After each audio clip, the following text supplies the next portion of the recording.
God.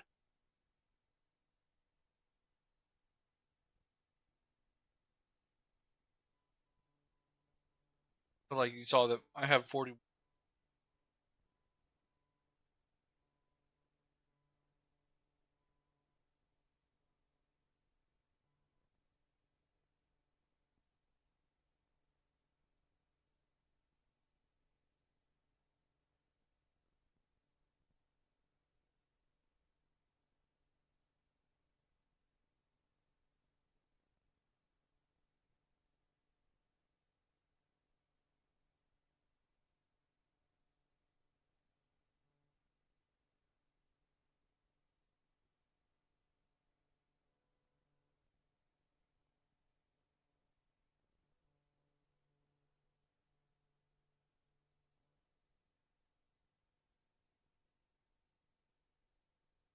You know what's crazy about Tiamat though?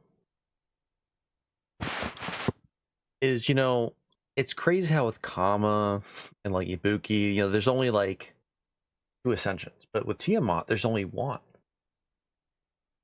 When I summoned her, it was just a black image. And when I kept ascending her, it just kept doing that way until the third ascension. I was like, damn, that's crazy.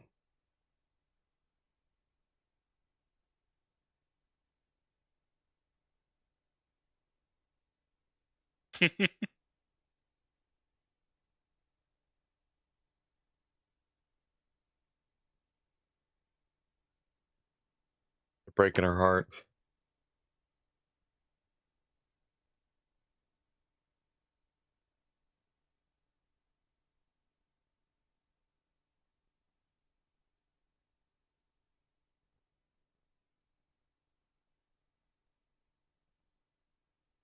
Gamba is live.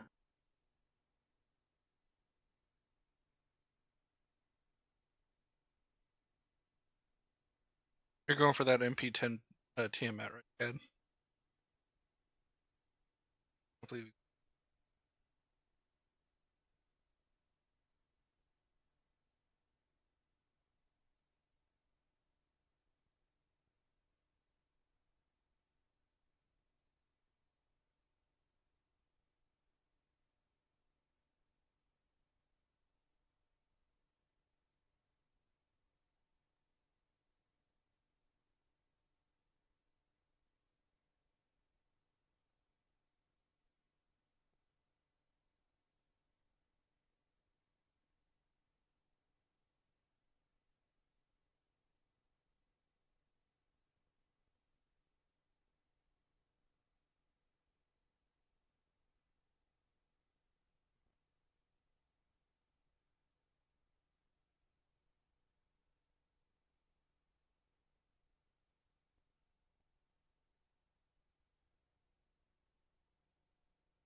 She's stuck in her secretary.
Bye.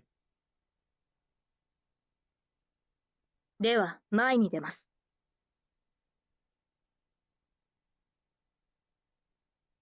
Hello, chat. Sorry, I was trying to fix the bot there for a second, and I'm not sure why it's not working. I'd have to look into it a little bit more, and I'd rather not delay stream trying to figure that out. So just let me state that it probably will not work for you guys if you try to redeem stuff, so don't do it.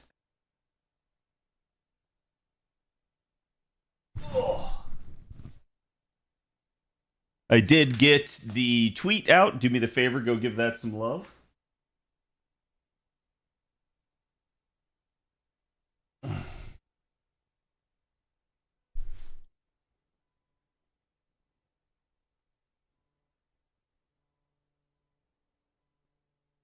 Fletcher, thank you for the 15 months. Appreciate it. And we will be getting started here very quickly.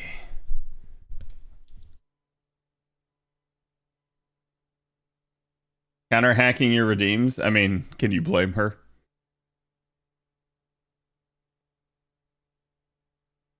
Let me grab you guys today's sauce. And we should be good to go.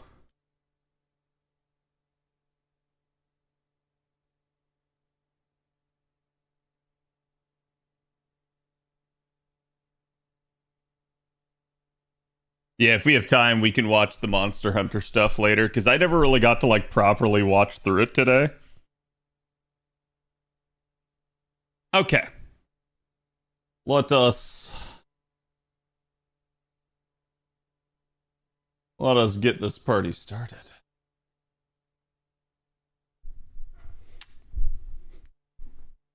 Keep forgetting to do that step. Hello, everyone. Here is today's artwork. You guys know the drill. Do me the favor, go give the artist some love. Fantastic Laratoria piece.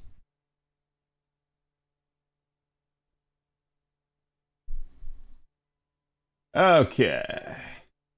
And yes, today will be Tiamat rolls. There are 4 hours remaining in JP's event, so you guys have a little bit more time to do more stuff over there if you want. I'm already done with the event, so we're just going to kind of be chilling out over here and doing more of the interludes that need to be done, but should be easy to kind of get our AP down and get into the rolls.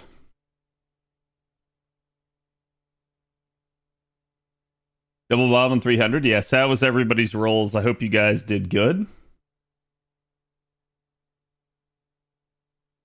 And thank you, Sharkcake. Gonna have to Papega swipe for all the Draco rolls? It happens. Also, was not expecting this. Hopefully Berserker is effective, but it looks like it is.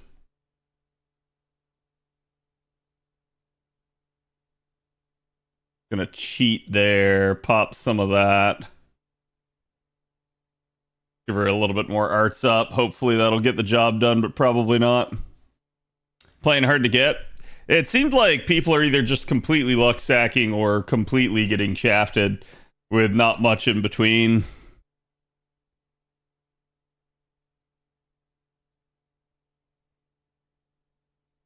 Get her in 2 rolls, so I'm happy. Yeah. Yeah, I mean, this is kind of I think you could say like LB7 was officially the start of it, but like this is kind of the stretch of like there's a lot of units coming out now that people have been hoarding for, and it's going to be difficult on people to try and maintain the balance basically in their court savings. I've seen a couple people be like, oh crap, I forgot she was coming this quickly, and ended up kind of blowing their load on other banners prior. See, chat, there you go, 10 more courts, just like that. Oh, I should have hit all the way on the back button. I think we also got to do the LB or Ordeal Call 3 remembrances this week. And none of those are half costs. What the shit? None of that is half cost. And I have Ezo, so he's not an issue.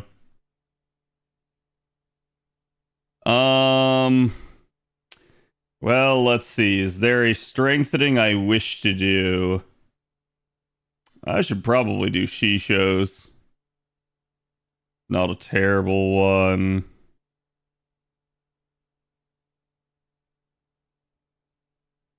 Right, he got another.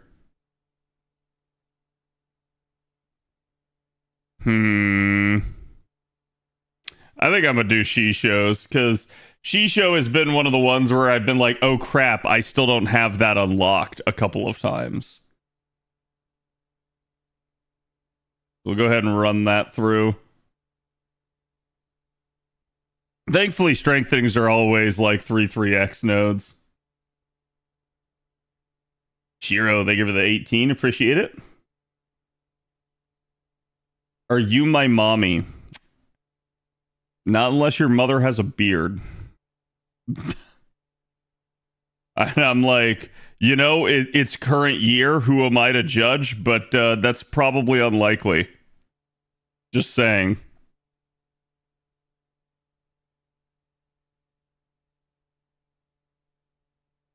Okay. Got that going. Jack intensifies pretty much. How's it going? It's going pretty good, Zim. How have you been? Now I have to change my plans. Oof. You want Ptolemy the most this year? At least he's the furthest out. Like, he's pretty much going to be way deeper into the year. I think he comes like mid-October, and you could technically go even, I think, into November, depending on how long that event lasts. Looking good? Thank you. I did nothing. This is my post-work fit, complete with disheveled hair and like 5 o'clock shadow. This is me being like, please let me go to sleep. That's the only way I can explain this.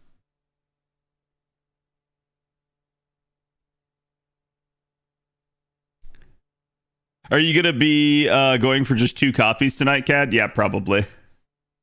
I don't like Tiamat's one of those units. She's super strong. I don't really see the need to go deeper unless she is like waifu for you. I think if you get like that second copy, you're already in the realm of like obliterating most content. I was being sincere for the record. So was I. I have done nothing to improve my look.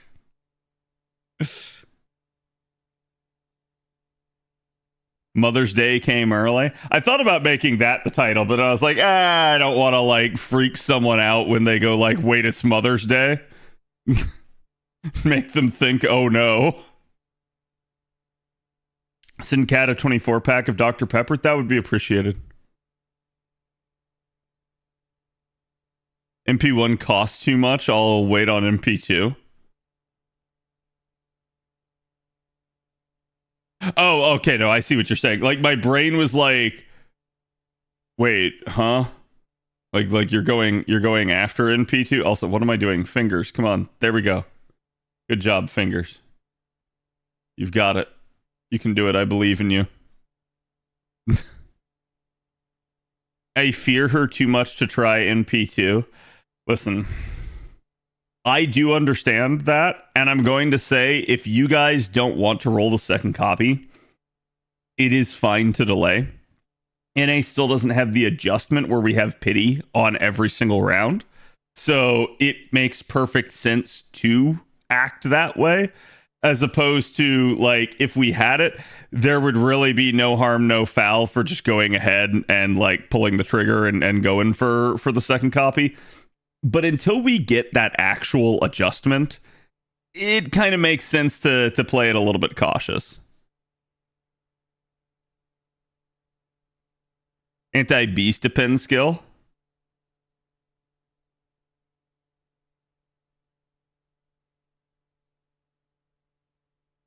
Yes, and I'm trying to remember if like Draco was already revealed at that time.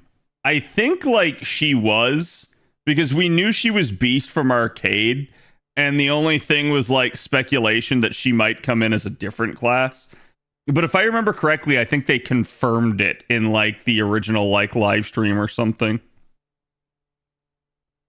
Like when they showcased it at like, was it Anime Japan or something? I don't remember. Like they did a like teaser for the collab event prior to it actually coming out.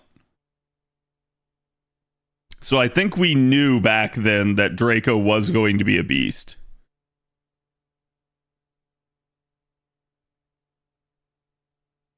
Now, no mama, I'm sad. Oof.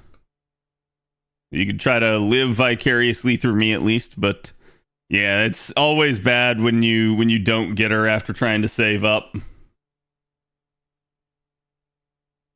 Winter Caravan or something, if I remember correctly. It may have been. I like Winter Caravans probably should have been over by the time this stuff was getting talked about, but it's possible because I don't remember exactly when they kind of said it all. Got a double for NP3. That's nice, Ern.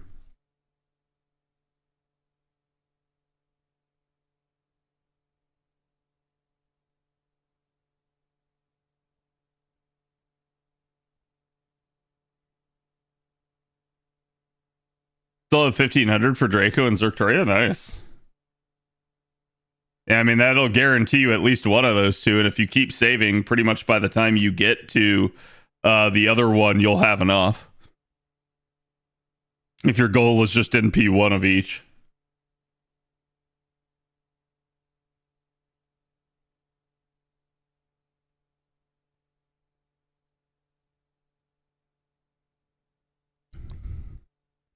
I'm skipping Draco and saving for NP5 Ask. I wouldn't necessarily advise that unless like Ask is just like gotta have absolute like waifu.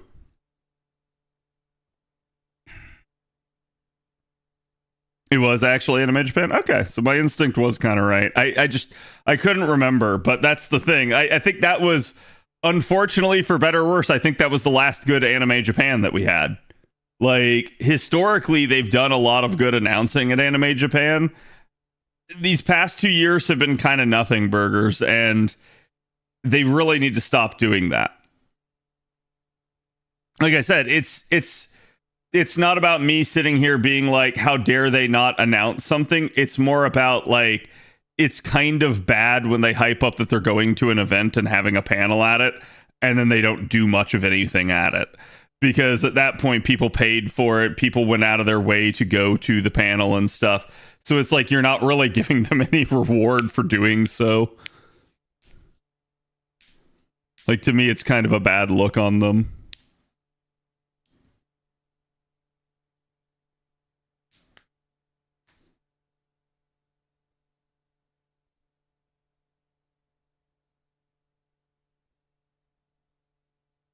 For Draco, whenever I have left, can go to Tiamot. Yeah, that's definitely something you guys can do. Like I said, these banners will overlap, so I think you're pretty okay on that front. Go over to NA now. I've done my 3 runs for the day, quote unquote. So like AP can kind of do what it wants to in the interim. NA's gonna be weird too, because like I'm also done on NA, so I guess I just need to sit there and do like, oh, I think I have to do like Ember Gathering for the pre-campaign.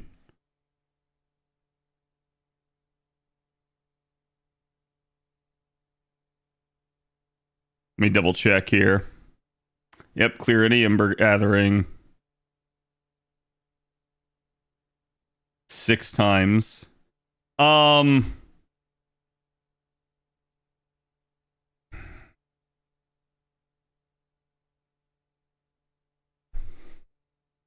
Hold on, I'm thinking about something here.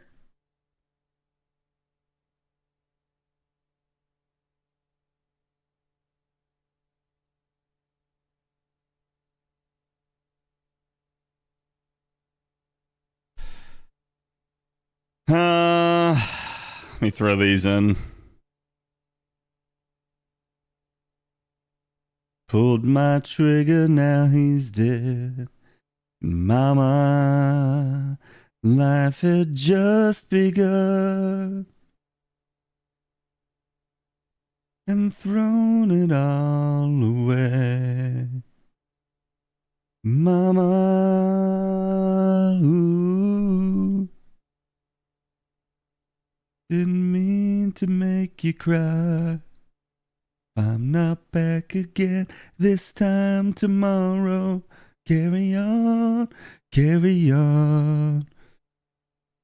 Okay, so I actually have enough room here. I was just checking to make sure I actually had like the space for the stuff.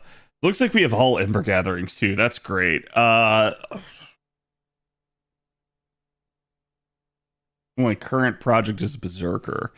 There's no cheating that.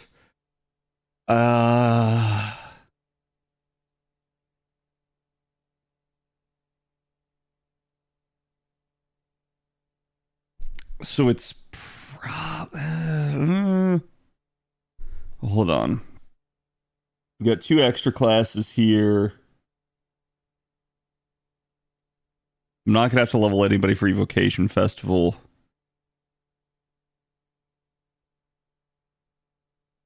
After collab event, we have what? Foot Tower? No, we have Lotto. Probably not rolling Lotto. So, man, it's gonna be a hot second before I have to like actually require class embers. Yeah,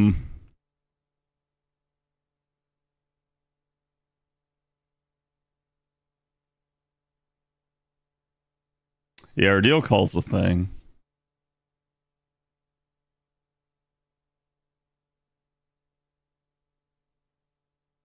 Galileo, Galileo, Galileo, Galileo.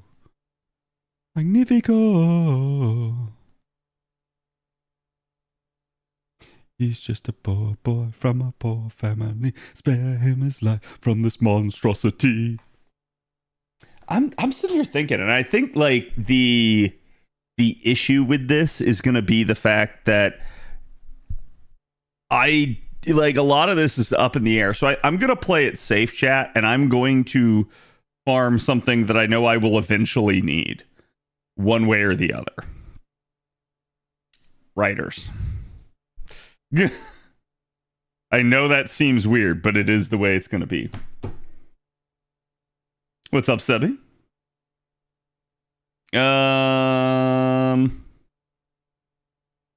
Damn, if I had worked on his skills, we could throw in what's his face in here. Stop me and spit in my eye. You think you can love me and leave me to die? Oh, baby. Chat, what if I did this anyways? What if I did this regardless? What if I didn't care? And I threw in a 111 NP2 Tez, and I just said to hell with everything. Really liked your Kentucky servant guide video. Thank you. Yeah, so chat, we did get 2 videos out today. I did the news one, and I snuck another video in that you guys had no idea about. So how many of you guys watched the new video?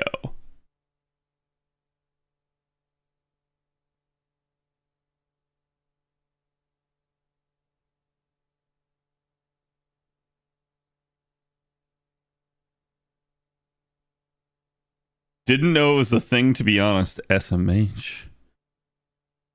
SMH, y'all gotta look at the announcements. Not me, what's it about? Said the guy that edited it.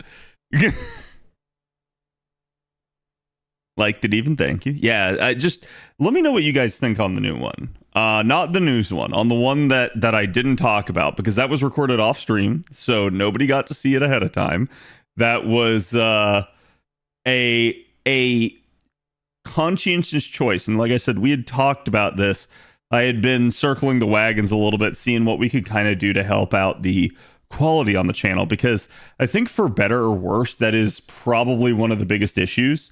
Is like when people go to watch my video, I think they think that the video is lazy, and thus because it's lazy, I think they think that it doesn't have like good content in it. It doesn't have like info that they actually care about or need. And so as a result, I think, well, that's not entirely true. It doesn't really matter, because if that's the perception that's being given, then that's really all that matters, right? Like, it doesn't matter like whether or not the content in the video is actually good. If people don't think it is, then that basically is all that matters. So I kind of went back and said, like, look, we've got to like step this up. And we did, and it was great. And OKS did a fantastic job with it. And we're going to make even more improvements going forward.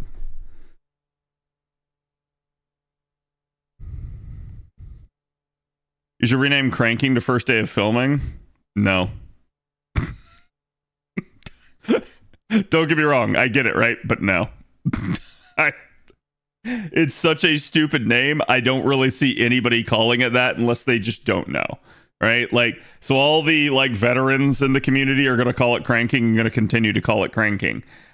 New players will be like, what are you talking about? And they'll be confused. That's when you just show them a picture and they'll understand.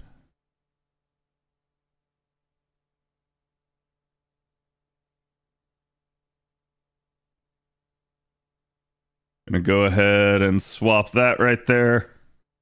Really don't have to do this, but I guess I could.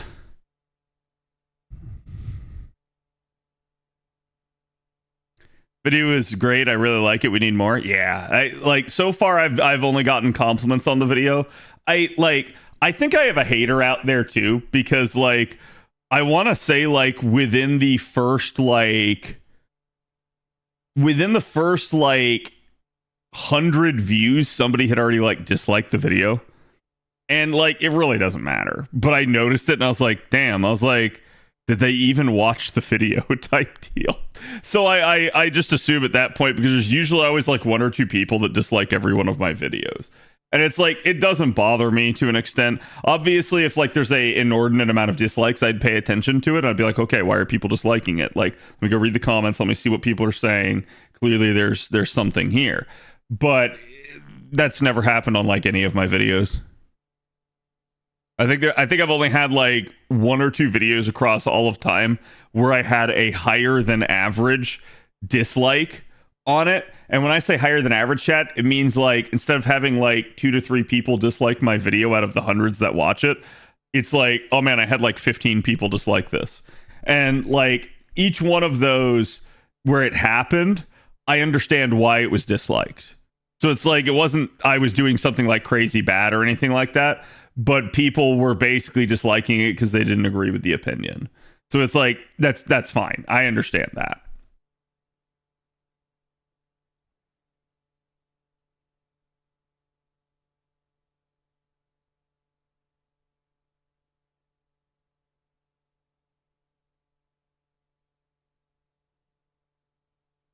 Like the new editing style. It's very well done. Thank you. Again, I hope you guys do like it. We're going to try to keep doing that stuff. Really like to see you name Mudrain for some reason. Yeah, I think that's another one where it's like it's changed as it's come to NA, but it is what it is. Like some of that's like old habits dying hard and just referring to it how like basically either the community does or the wiki does. And that's usually how the wiki handles it too.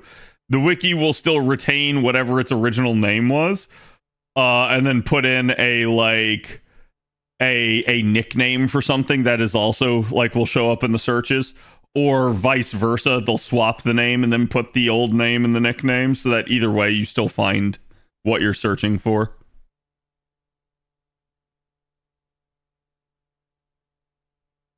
Dislikes are also reactions. That's a good thing in my book. Dislikes matter. So this is really weird. Dislikes matter more than I think people realize. They don't matter for me too much. This is really interesting, right? Like, what do you mean, Cad? I disliked your video. What do you mean it doesn't matter to you? When you dislike my video, I lose 1 viewer. You watched that video, so I still got the view for that video, but I lose that viewer probably forever after that. And the reason why is because usually once you've disliked a content creator's content, it will stop showing up. It will stop getting recommended to you. YouTube's really good about that sort of thing. Not always, but it's very good about it unless you're like actually subscribed to the person or something like that. What did I like mess up the charging scheme here? I think it just didn't have the third skill popped. So it's like in the grand scheme of things, losing one person across all my videos doesn't really matter. That is one view across all my videos, right? I would rather retain the person than lose them, but it's like, yeah, that's not a huge deal. Where it matters is, like I said, on the other person's end, they'll probably never see my content again after doing that. So it's like, in a weird way, disliking a video doesn't really hurt the content creator that much. But it's still something where it's like, if you're getting a bunch of dislikes, you should pay attention to why.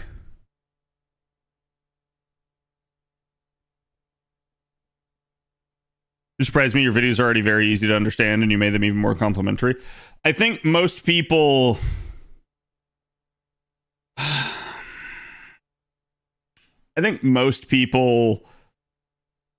when watching my videos, looked at it and just thought like, oh, that's all he's doing. He's just wiki reading.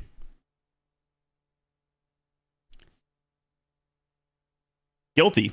Yeah, I wiki read. I think literally every content creator does. And if you think that a content creator doesn't, I'll laugh at your face. Then I'll laugh at your face again. Then I'll laugh again a third time. Because I can't believe that you're that naive. So...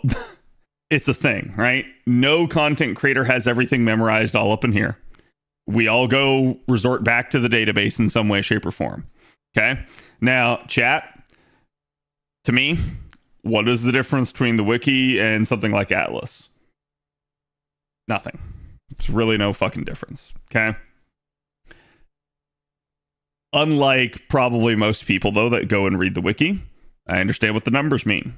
I can talk to you about them. I can literally talk about what each of these mechanics is and how it functions.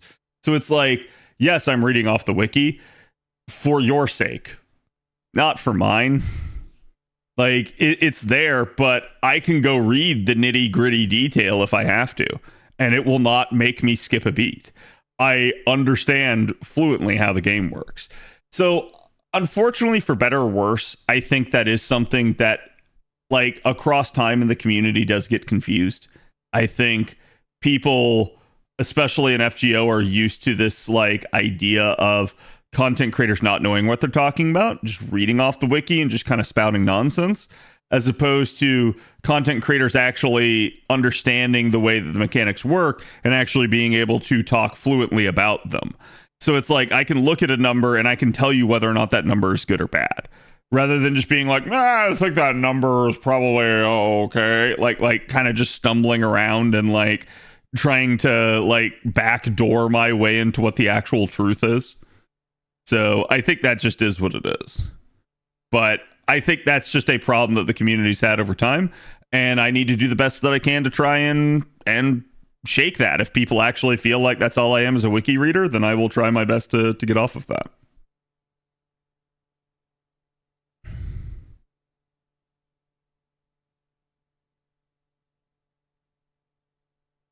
Especially for the JP player inside as an NA player. Thank you. Yeah. It's funny too. Wait, what? What? Why is chat going crazy now? I'll be waiting for the next 25-minute video. Yeah, I do think that's another thing. I think sometimes my videos are a little bit on the longer end, but it just kind of is what it is.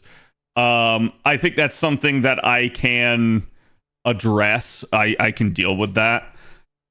Because part of the reason my videos are longer form is because I just want to give you guys all the information that like everybody that does like a quick like 5-minute video skipped. Because someone's got to tell you, right? Like I think that it's one of those deals where it's very easy to miss stuff, and some people probably just assume that the game is easy and that everything is like right in their face, and like they can just read the wiki for the character and they'll instantly understand how it is. That's true to some degree, but as somebody that has been doing this for years, I can also tell you that for every time that's true, it's also not true another time. So like every time you think you completely understand the character just by looking at the wiki, there are times where it's like, yeah, you didn't understand that there was this extra potential use, that like, oh, this literally fit into this new unique composition that nobody had discovered prior to that unit's release. So it's like that sort of thing has been just a constant in FGO.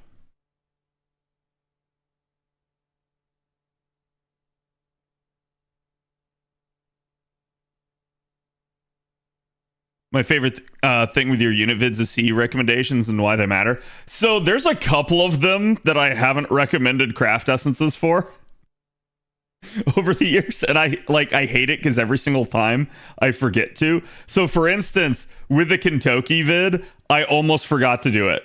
So like normally I'd have it like pulled up on screen, but I didn't, and that actually was. So when Okayist was like, hey, sorry, the video had to be pulled back on Monday and it didn't get released, he blamed himself. That was my fault, because if I had actually like had them up on screen, Okayist would have like thought about it and realized he needed to do that. So like I don't blame Okayist for that. I blame myself. That's on me. But yeah, like there are the occasional times where that happens. It's pretty easy to talk about craft essences that are good and what a unit needs to look for. And the reason why is because that's going to be dictated largely by the amount of charge that a unit has and the amount of refund that a unit has. With those two things known, you can backdoor the amount that you're trying to get.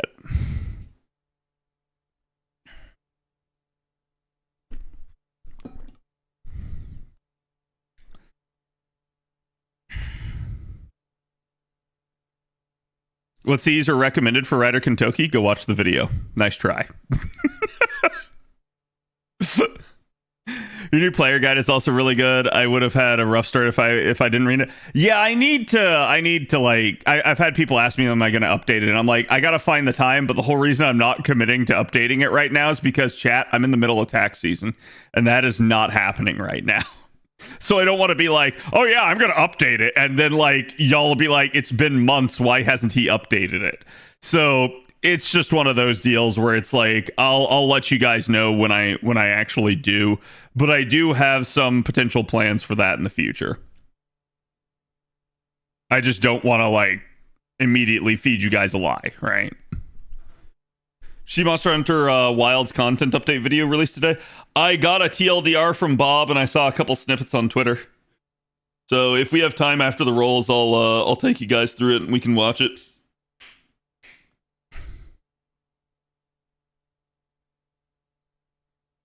We're not all men turning esports playing FGO players. Yeah, I agree with that. And I think, unfortunately, for better or worse, the FGO community is beginning to become a little bit too homogenized with its content creators.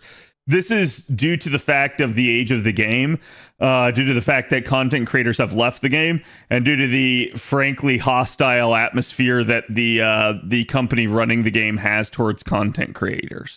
So I think there's a lot of factors going into it, and that's excusing the content creators themselves and the way that we each act. So like, chat, I can be full on honest with you guys and say that I have not been giving content creation my all in the past. I definitely have had my ups and downs. I have had points where like, yeah, you guys might still see me on a like day-to-day basis, and I don't really drop the ball too hard on that end, but I still like, I maybe not doing as much as I had in the past in certain ways. So I understand that. That's something I've got to work on myself. Part of that is motivation. Part of that is, I don't know, just life in general. And I think a lot of it is too, like, just where I'm at mentally and kind of like, what do I wish to do? How do I wish to pursue it type of stuff. And kind of just having that compiling with like other external factors, making it so that it's like, oh, well, it's not maybe the easiest to like kind of get everything handled that I want to handle, right?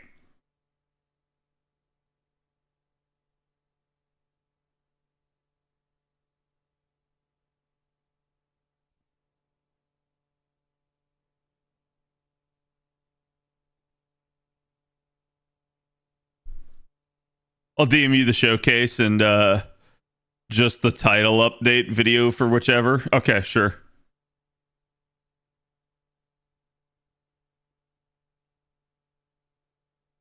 Laggy across my boy. Yes. I heard the crustacean is returning. Are you going to do a new Rare Prism recommendation video? That is kind of planned, but I probably got to talk to Avalon about that. And I have already, like, chat, I feel bad because I'm over relying on Avalon right now. I've told him as such too. Like, I know I am. There's several videos that I want to make, but they all kind of require Avalon's assistance. I don't want to keep hammering him like that.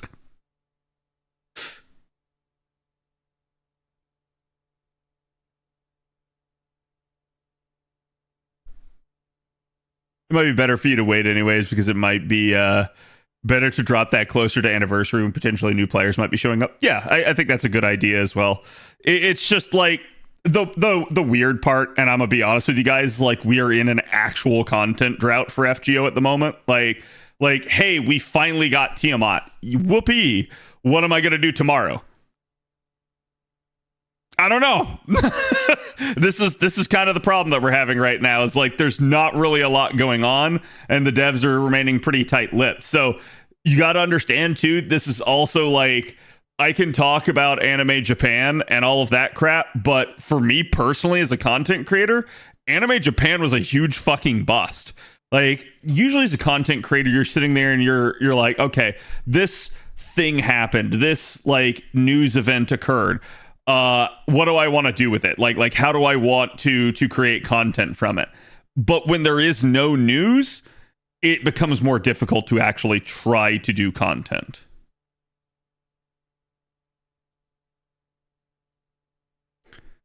It's time for servant tier lists, and the most controversial the better. Chat, it is very easy to make a controversial tier list. Just make a tier list. It's that simple.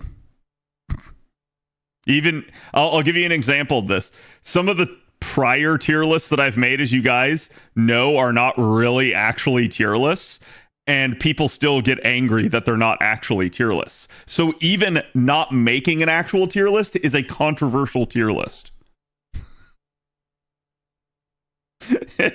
you never get to win. Make an Arturia tier list, they would all be S tier. How do, like, I can't make a tier list for that. What do you mean my waifu isn't EX tier? Pretty much. Without the community growing, you're awesome and deserve more love and viewers than you get, CAD. But FGO isn't doing anything for your growth much at this point. Wish it weren't so. I agree. And that's like, I don't want to like sound too doomer and stuff, but like it's definitely something privately I've talked about. It's definitely a problem behind the scenes. And it's one of those things that has me a little bit like looking for a greener pasture. Not like, oh, CAD's gonna ditch FGO on us. Nothing like that. Just like, God, I wonder, is there something out there that I wouldn't mind playing on a daily basis as well? The problem is then I have to juggle it with something like FGO, so then it just becomes this weird sort of like, how do I handle that type of scenario? CAD, you're not trying hard enough. You can make different flavors of S. What does that mean? Different flavors of shit? Hello, Baracus. FGO doesn't get content consistently enough to stream it exclusively. Yeah, I agree with that. And I'm going to be honest with you, and I'm going to say it's been that way since year 3. So we could maybe argue year 5, because that would have been probably the last bastion of things on JP before things started like slowing down some. And that was year 3 on NA. So pretty much since year 5, everything's kind of been getting a little bit worse to try to make content for. And I think that's been reflected by, again, people kind of giving it up on like at least the streaming side of things. I think it's pretty obvious at this point there are not very many people streaming FGO anymore, and it's easy to see why. There really has to be stuff going on before like a lot of people show up, for better or worse. Which is why I've also asked for you guys to support me when I'm not streaming FGO, like, because it sucks. Like, it's one of those things where you just go like, man, do I even want to stream today because I know people won't show up? And that is a real thought that I have had, and it sucks. It's intrusive. You don't want to be thinking that way.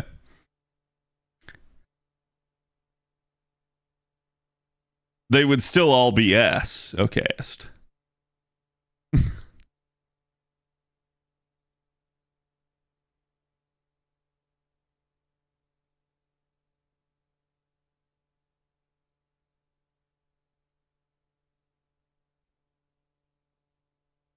You can always add more weeknights without FGO when it's slow. Atomfall was fun to watch last night. Yeah, I hope you guys enjoyed it. I'd like to work Atomfall in this week and see how much we can do. And I'm also kind of thinking, because, like, chat, sometimes I finish these games off stream and you guys never get to see it. And so I've been wondering if I should, like, record that. But I think the issue is this runs afoul of, like, content is supposed to be transformative. So, like, if I'm not talking, if there's no, like, discussion going on, it gets difficult for me to, like, record off-stream stuff.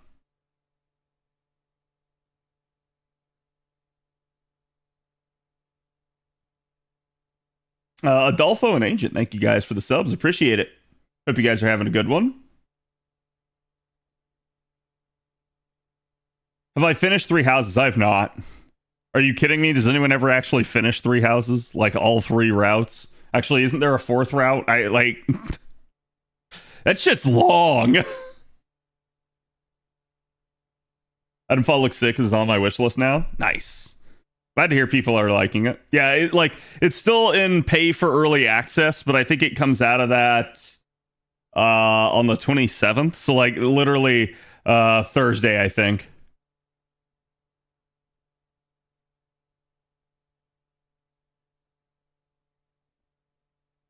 Took me months, though? Oh, yeah.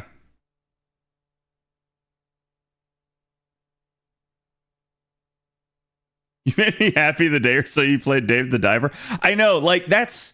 So in a weird way, I wish I didn't have to work, because there are so many games that I would love to just, like, sit there and play with you guys all day. Like, I'm somebody that I thoroughly enjoy video games, and I would have a blast playing them more. I simply don't have the time. And it kills me. It's something that, like, I hate, and I really wish that I had more time to be able to play with you guys. But I only have so much time in my life, unfortunately, and my job gets in the way. So unless this becomes my job, unless this becomes lucrative enough for me to, like, be like, hey, I can go full-time as a content creator, that day probably never happens. Ever finished Kingdom Come Deliverance? No, I did not. No, like, right now, I'm probably not finishing very many games due to workload. Like literally me working that extra hour kills me.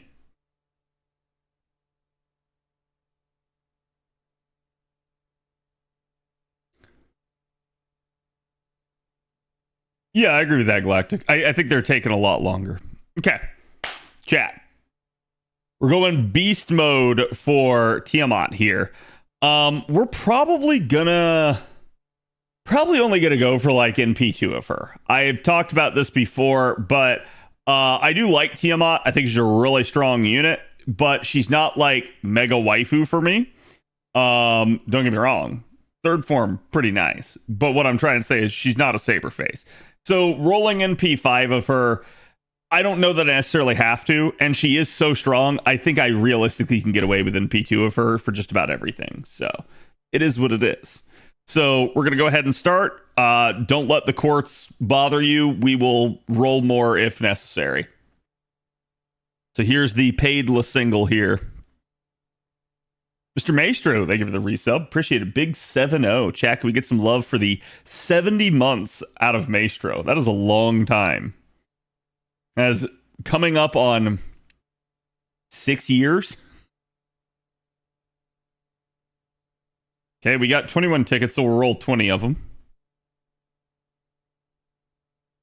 You have a saber face in 3 days after all? Yeah, that too. We're going to be rolling NP5 Draco literally literally on the day that the event comes out. So I don't think that's that crazy to be like, hey, you know, we'll keep it close here and not try to go too ape shit. Just in time, nice. But Chad, I will say, if you guys remember, we actually changed the content suggestion box with the CAD Reacts. So if you guys start using CAD Reacts to post your videos, you guys can post actual content suggestion in the content suggestion box again. And that's going to give you guys, if you guys want feedback for me on anything I'm making, if you feel like one of my videos was hot garbage, that is a direct line to me. I will see it. I may not respond to it. I may not respond right away, or I may not see it right away, but I will see it. I guarantee you. And so basically you guys can go in there. You guys can also suggest stuff that you would like to see me do. So that sort of thing, I'm trying to leave that open as a line for people to be able to request stuff.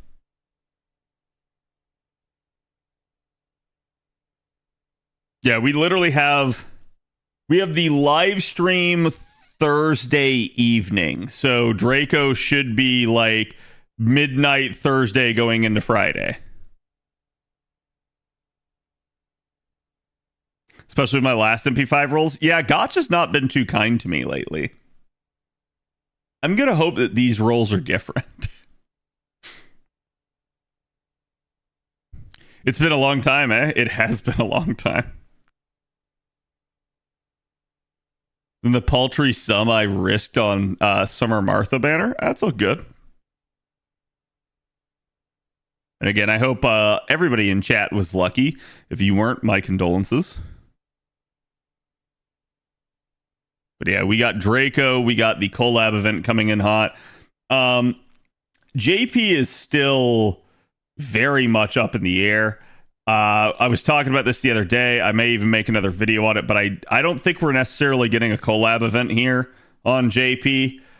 We may get one later in the year. We may get one right here still. So it's like, it's not a guaranteed thing, but there's a lot going on there. And I think one of the biggest factors is the fact that Ordeal Call 4 is coming out during Golden Week, which is when they normally have the collab event. So it's not looking too pretty in that regard, unless somehow Ordeal Call 4 is a event, but I doubt they do that back to back since Ordeal Call 3 was. Great mother.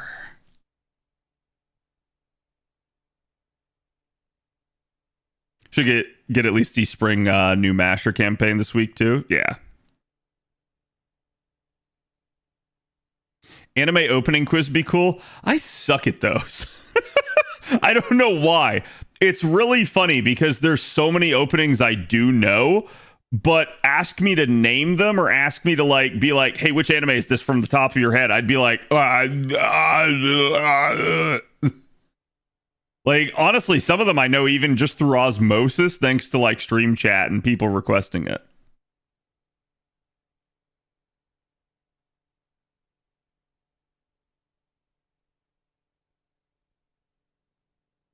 You need 10 USOs to get a servant, though, right? Correct. Although I believe I already have 10 USOs. So that's the thing. The interesting part here is I already have rolled with Tiamat now. I will have already rolled some of the event Cs for this event. So that's going to alleviate the need for like craft essences in the back end of Draco. So Draco may end up being one of my USOs. We'll see. It'll really depend. I bet a Strange Fate collab on the day any season series ends. I like the real problem, and I talked about this in the news video with like Anime Japan and stuff. It's like we didn't get any news on Strange Fate. We got like, hey, here's a new character. I'm like, I want you guys to think about that. Why did they do that? Why did they come out and showcase and announce a new character? They don't want to tell you what the dates are because they don't have them. or they know that you will be disappointed because it's so far away. So like it's one of those two outcomes probably. And it's like, it's not a good sign to me. I think there's a last minute delay. I think so too. I think like behind the scenes, like something's just kind of happened and stuff is not going according to schedule. So it's like, I don't know if it's a last second delay or there's just like issues with the studios. I don't really know or care. I just wish they would come out and say like, hey, it's been delayed. And I know they don't want to do that, but to me, that would like kind of put me a little bit more at ease, because then it'd be like, okay, they're just taking their time. This is a good thing, right? Like, and then I wouldn't have to be too like crazy about it, as opposed to, you know, what's going on, guys? When are we going to get any news?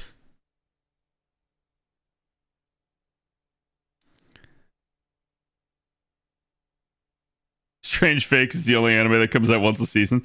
Yeah, but I think that's like inherently bad for it if they try to go that route, right? Like, if they don't release it as a traditionally formatted anime, it will cause them problems.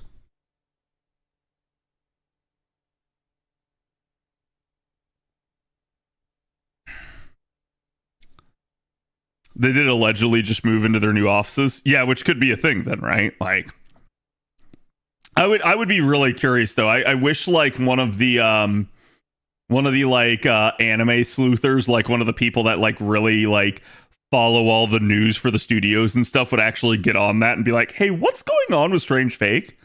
I would love to see someone do an expose on that. Delays are temporary, bad is forever. Yeah, I agree. And that's what I'm trying to say. It's like, I'm not saying it needs to come out now. I'm saying what we need now is some form of news or announcement.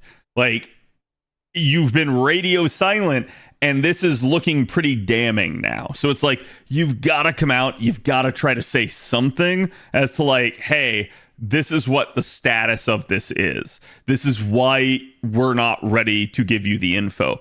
Because chat, some of y'all might be like, oh, okay, they don't need to do that. It's literally been 1.5 years since the announcement. It's been a crap ton of time. Like, this is not a like, oh, you know, they announced this like a month or two ago. No, it has been a long time. And we have nothing really to show for it other than 2 episodes. So that is deeply concerning. Like, I'm super worried basically about the status of the anime and whether or not it will like be something that's actually polished and good.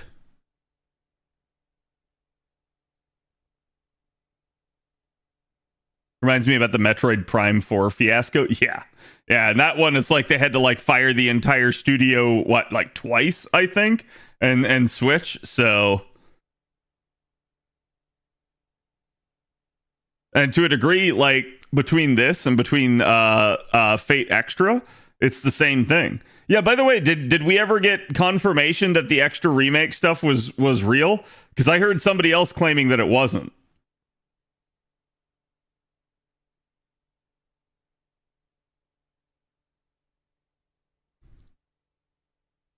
Had to go all the way to Pity. Here's hoping I can get Draco with 300 quartz. Good luck.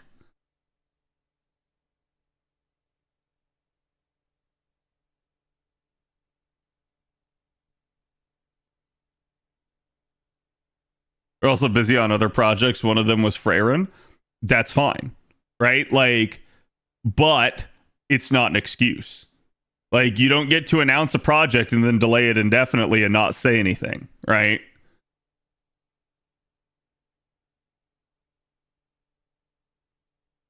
It was fake? Yeah, see, that's the thing, Strom. So it's like, I don't think that was real. Like, and to be fair, chat, remember what I said on stream? One of y'all posted it, and I immediately went like, I don't know, are we sure? I was like, this seems really easy to fake, and it's from a supposed Bandai Namco stream that literally hadn't happened yet. So I was like, I don't know about that.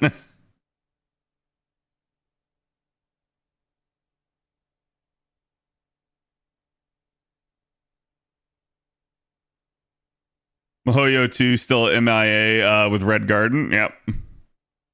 Yeah, unfortunately, for better or worse, it seems like everything Type Moon right now is just kind of on hiatus. And the exception being FGO itself.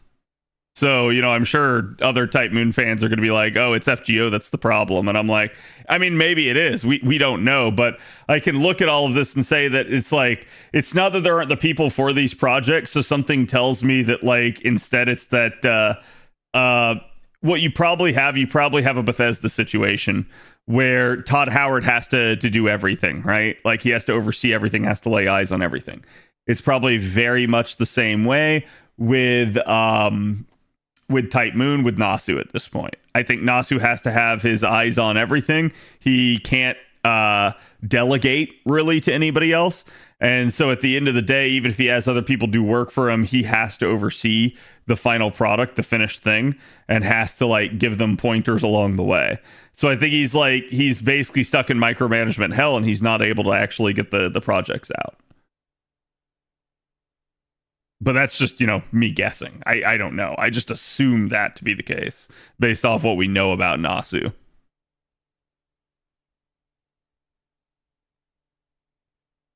I mean, actually, I haven't heard that, because isn't Witch on the Holy Night supposed to be made by UFO Table? And I haven't heard anything out of UFO Table in a hot second. Like, I know they're basically wrapping up Demon Slayer, but it doesn't sound like they're doing anything else.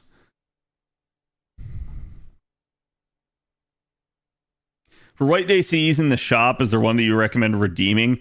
Or are they all pretty much the same? Are you talking about the current NA event? Or are you talking about, like, getting something out of the Rare Prism shop?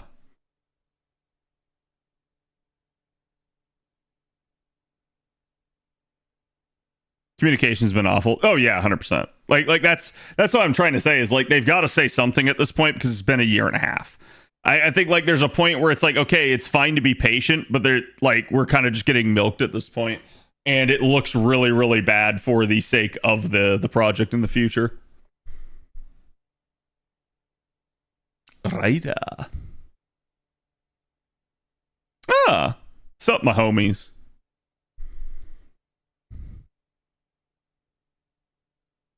Everything Type Moon being up in the air feels so bad. Yeah. And it's like, when it all ends up, like, getting done, it'll be great. But it's like, holy crap, can we just get some sort of update? I don't like we'll update you when we have something to update you with. Because I think, like, that's fine to a degree. We can be patient. But after a certain period of time, you do kind of need to say something.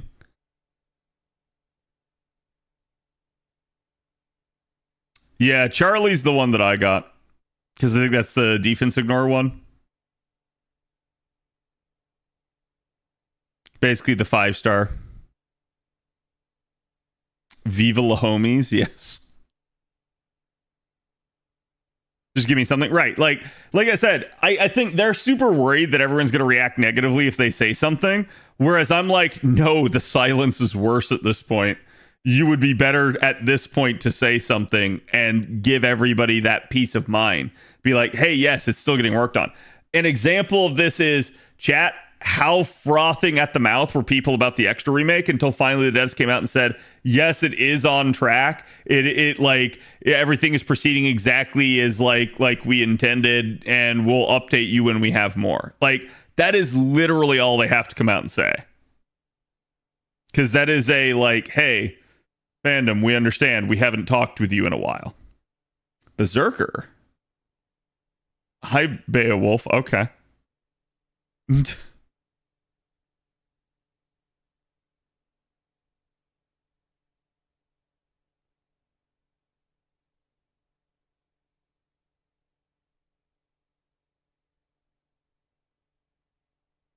Yeah, I do think Aniplex is really bad with their marketing. Like, I think Aniplex has always been good with merchandise and always been terrible with marketing.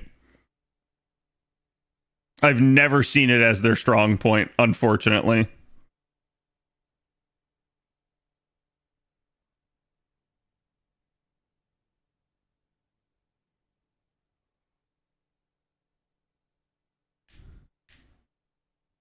Could be hard to get outsiders outside of the Fate community to watch Strange Fake with the pace that's coming out. Oh, 100%. That's like I said, that's the biggest reason why I'm worried about it. They can't release it on like a like once a year type thing. That is the recipe for disaster. That will literally mean that no one will ever care about it.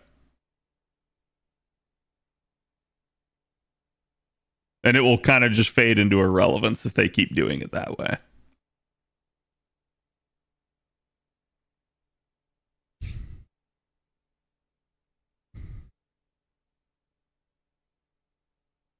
First Archer Arjuna, nice.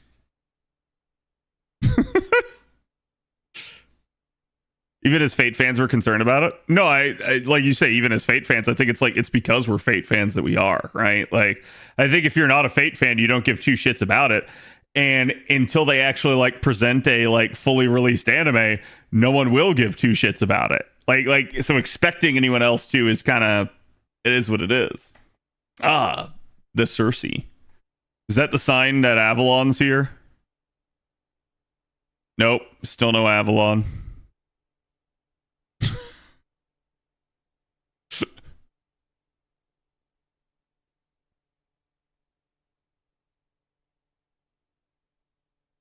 That's like the bat signal for him. Berserker again. What? Twice in one banner. Okay, thank you, Beowulf. Very cool.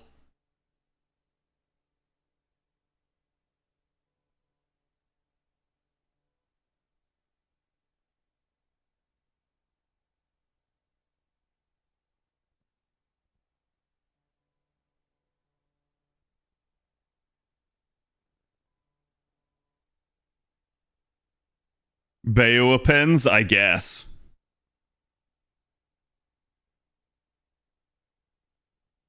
But yeah, I'd still like, and again, just to reiterate, okay, I would still rather them delay it.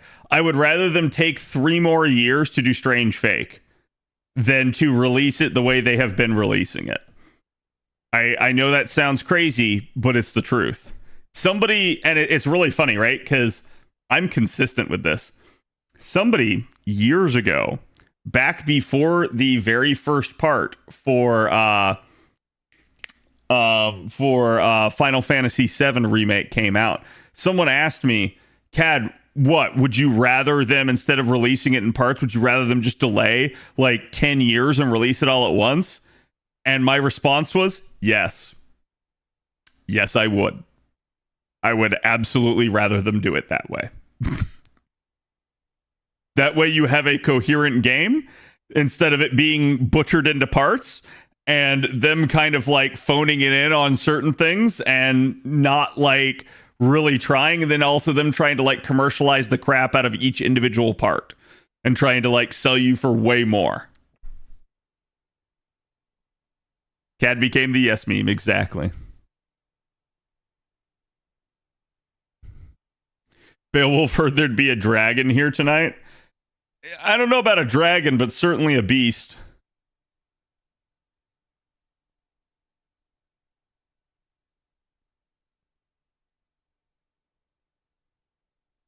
There's a reason I'm waiting until the 3rd is about to release before starting.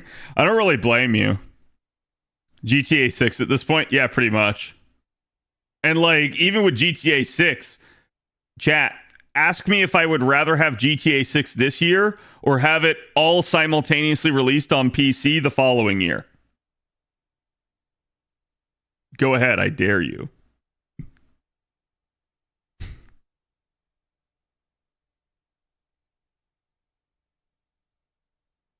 Because Strange Fake was supposed to come out by then.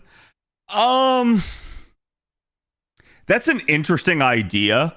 And I'm not gonna say like they could be going like, hey, yeah, we need to air something Fate, maybe because of that, but it kind of like can't be true, because there's no way that's airing in the time slot that an anime would have taken up, right? Like that is, I guarantee you, being run in its own like separate like rerun time slot. It's not being basically it's not taking up an actual time slot for a studio or anything like that. Adorable art today. It is really good. Really like it. Bob sent it to me.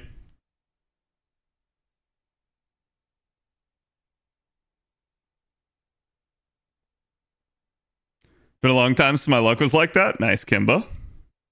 Gold orbs. Berserker. Please don't be Beowulf. Okay. It's another black-clad berserker, but this one is an angry cat. I was just like, just not Beowulf again, because at that point, it's like trying to send a message.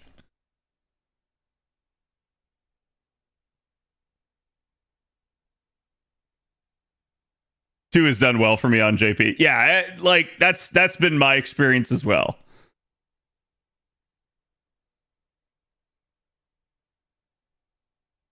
Roll my one daily, no Tiamat. Inconceivable. Inconceivable! Not even Lancelot, right? That's the beast he's hunting? True. I would rather hunt that mama right there.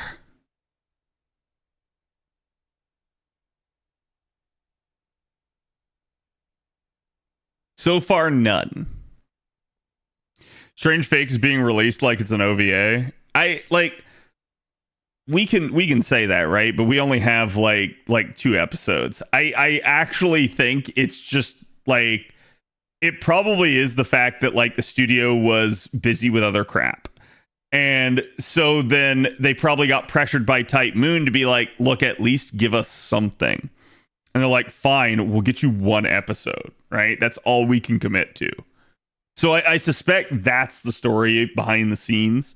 But it's like, good luck. Good luck ever getting that out of them. They'll never tell you. Not unless it gets so bad that the Japanese people start complaining.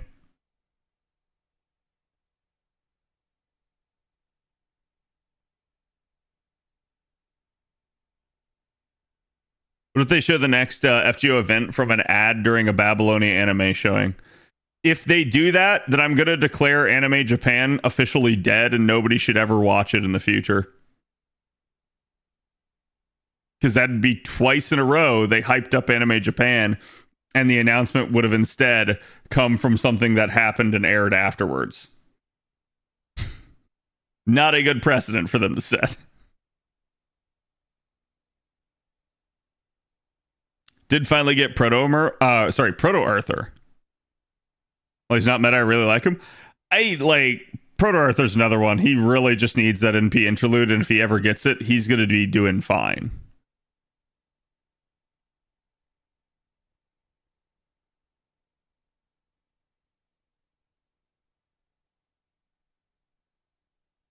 Did a YOLO multi, and I'm sorry, Cad. Feel strong, man. It's okay. I understand. Bro stole my Tiamat and didn't watch my video.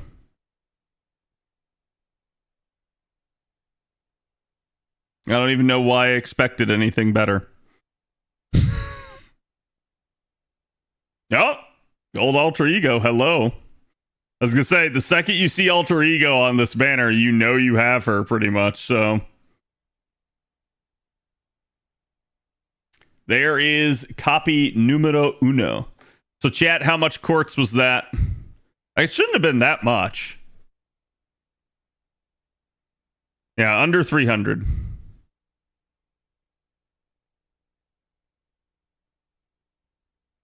Shufu is a 3-star? Okay, fine. Allow me to change my statement. Second, you see gold alter ego.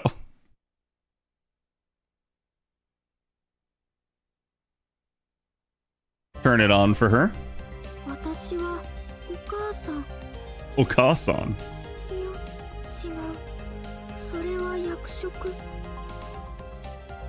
我が名はティアマト。アルターエゴでやってきた。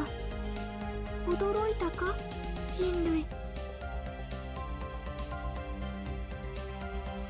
前たちが滅びると私の負けが無意味になる。よって力を貸してやるという感じだ。喜んだな、人類。いいぞ。The only thing I'm gonna say there is like hearing her talk with that voice and that attitude does not feel motherly in the slightest.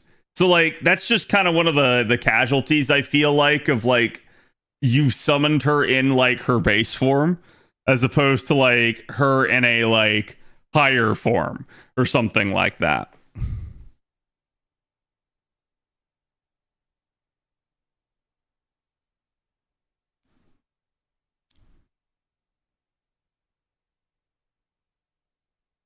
I'm not rolling this banner because it feels really weird rolling on a servant who calls themselves mother while also taking care of my mother in home hospice care. Understandable. That does sound a little.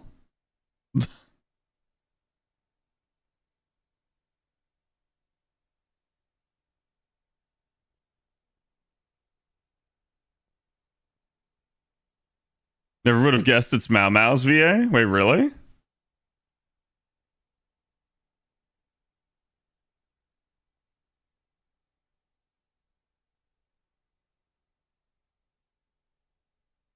How many sand quartz did it take? Yeah, it was under 300 at least. That I will take.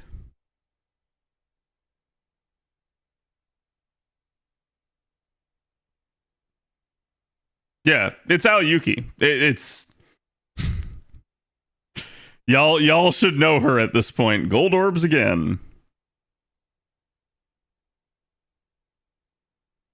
Berserker again. All right, who said Lancelot earlier?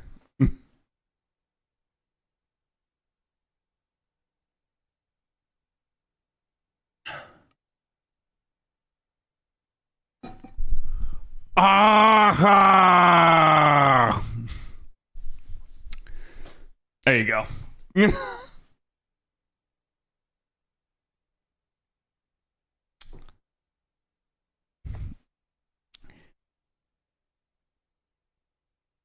Do the thing. I did it.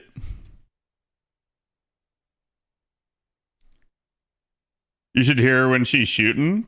Shooting is pure ASMR. Like, I'm not one for like yanderes, but like, damn, man, if she's gonna talk to me like that while she kills me, I'm like, at least it'd be a pleasant death. Holy shit. Like, I can't think of any other way to kind of to say it at that point. Okay, gonna exchange. I'm gonna roll.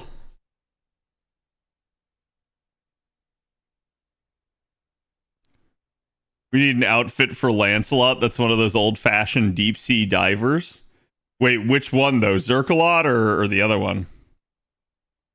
That's why we got Oni Fender? True, but unfortunately they've forgotten that one exists.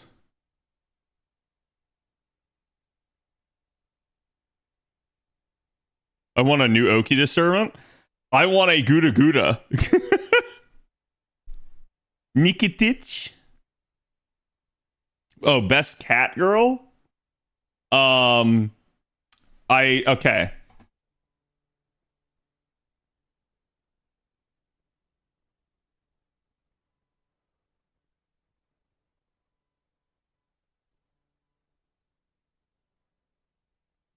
Oh.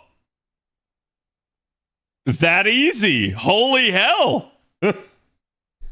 I will take that after some of the like destruction that I have had on other banners.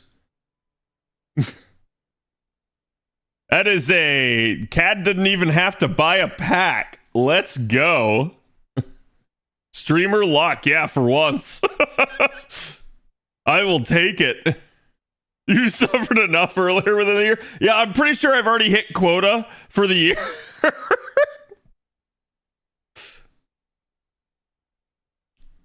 Draco's gonna be cuckoo all over again, isn't she? I don't know. I hope not. But I'll take it.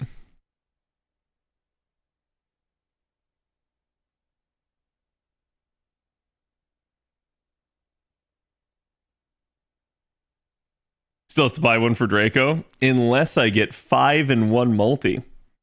Wouldn't that be something? Gotcha's lulling you into a false sense of security. The gotcha can try to lull me, but it won't work. Also, chat. Bob wanted to know who Best Cat Girl is. Okay? I have the answer to this question.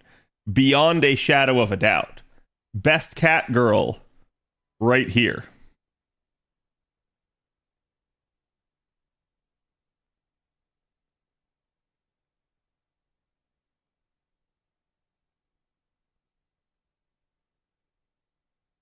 I don't know what you expected.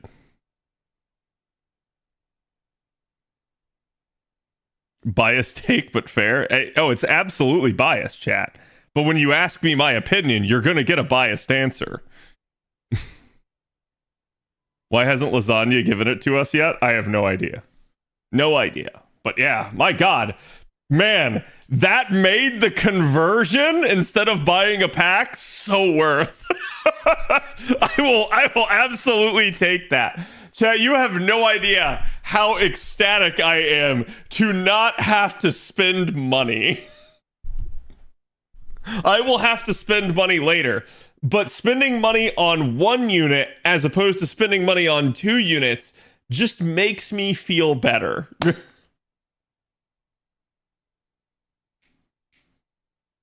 Come on, go for that MP3? Nah, I ain't getting baited like that.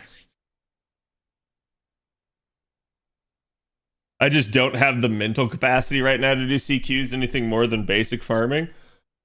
I mean, you could try to watch my run of the CQ Orange, but I seem to remember that I stumbled through it myself. So I don't blame you.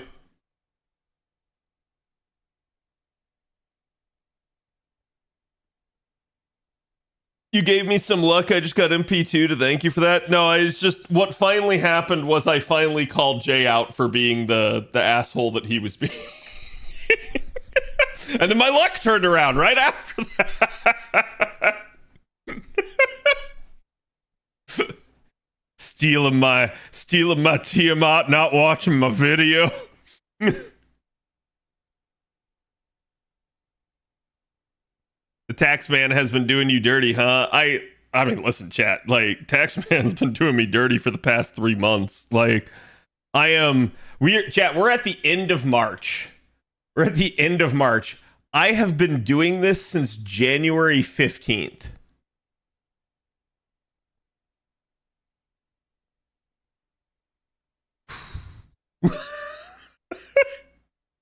I've been doing this for 2.5 months, and I still have another half a month at least.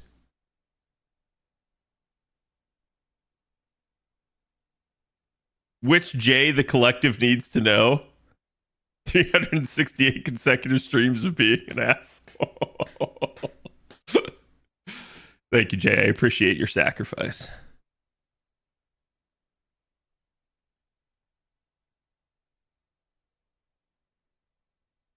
Is MP2 enough for most 90++ where she'll work? Oh, you're not asking a question. You're making a statement. Yeah, I agree. And that's been literally my experience as well. I don't even have her on JP, but I have seen people saying that. I've seen people doing it. And I myself, having used Tiamat, can tell you from experience that is what it is. It's the second copy is basically like when you have that, you're good. Like, and I'm gonna be honest with you guys, chat too. There's still gonna be plenty of content because of how strong she is that you can do with her at NP1. Okay, so like she is just a pretty ridiculous unit. That if you guys have the accompanying supports, if you have the craft essences like Black Grail and stuff to throw on her. My God, she is just going to slaughter things.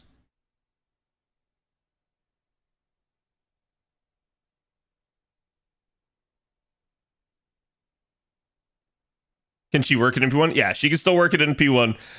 There may be some 90++ content that maybe phases you out a little bit, but it's honestly, NP1 Tiamat just slaps.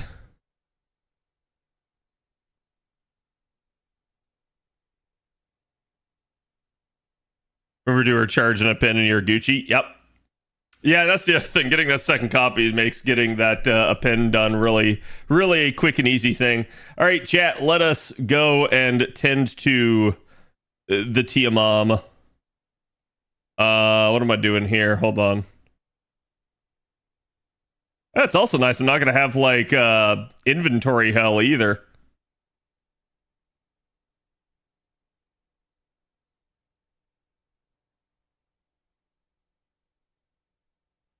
Okay.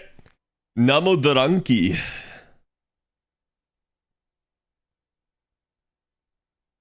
Do I have foes? I do.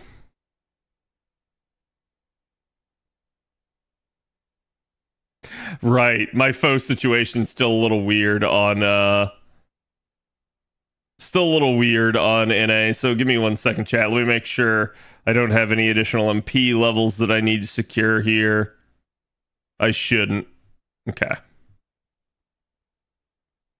Because then we're going to go burn them all. I'm sorry if any of these are your favorite unit ever in the game, chat.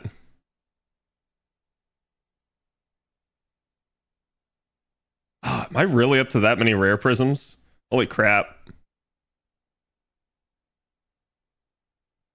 Actually, I don't know that I've bought my rare prism stuff for this month yet, but I'll go check that afterwards.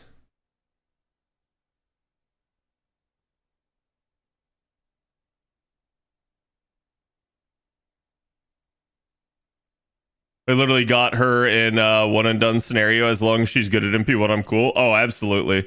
I would tell you to like try to bond her up, get to that append. That'll really help you out a ton.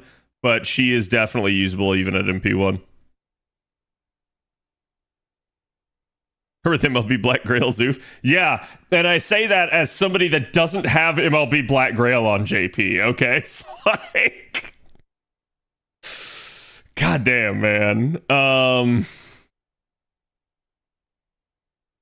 Yeah, see, look at my foeing situation, chat. It's just kind of weird.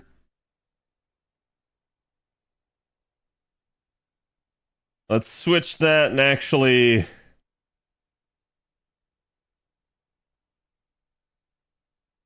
I'd rather not. Let's try to do same class only. I was going to use some of my 5-star ones.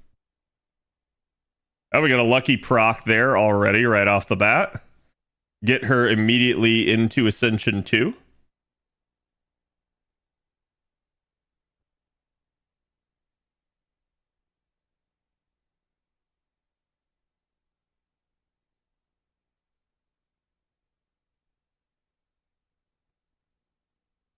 Time to change. I was going to turn it on to let people hear the voice line, but it was such a short one. Let me see.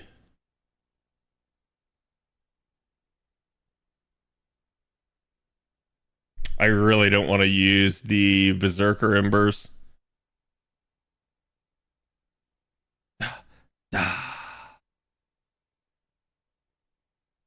Okay, I've still got Valentine's Day Seas in there.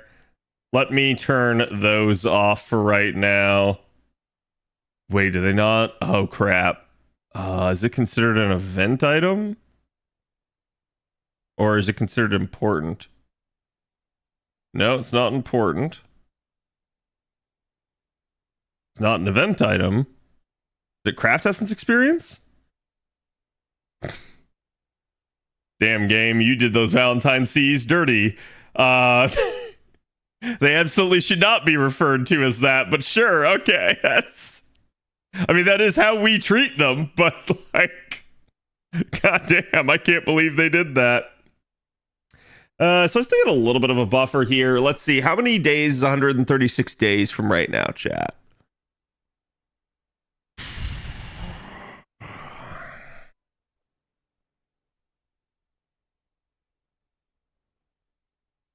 August 8th. So that's definitely going to be after anniversary. Probably sometime into into summer there.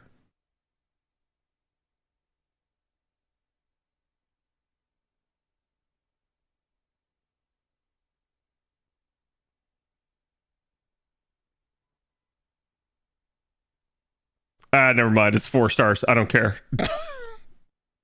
I'll use it. The second I see that it's 4 stars, I will pull those out.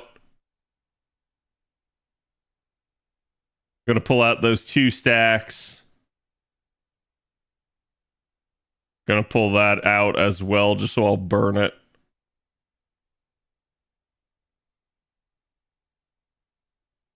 You guys can see I'm basically having a little bit of an inventory management issue, but it's mostly due to the stuff from Valentine's Day and me not really having the time to deal with it yet.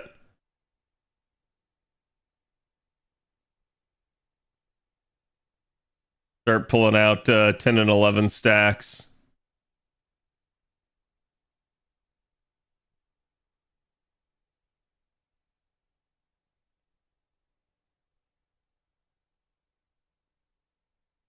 Okay, we're full.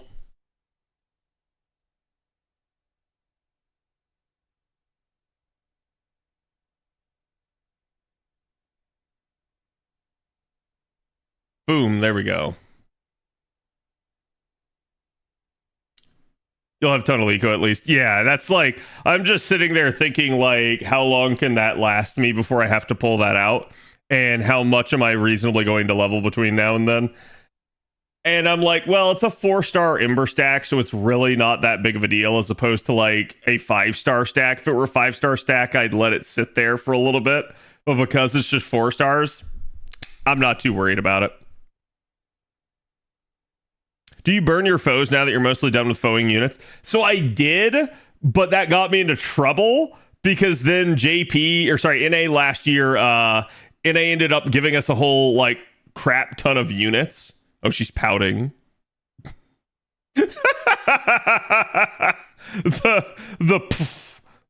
I'm like, how is this my fault? You're the one that didn't ascend. That's kind of funny. That's actually a great line. But yeah, so like I had been burning them, but I still burn them from FP. But I definitely need to be more cautious about when I buy them. Because I had been like, there was a period in time where I just wasn't even buying them because I was so far ahead. And then suddenly it like flip-flopped on me and I went behind. And so I'm still like, basically between 6.5 anniversary and summer, we had such a like huge influx of units that I rolled that I ended up like just not having the foes for it. And I'm still recovering from that a little bit. Nice. Okay. Send her into Final Ascension. I'll turn the sound on for this one so we don't miss it.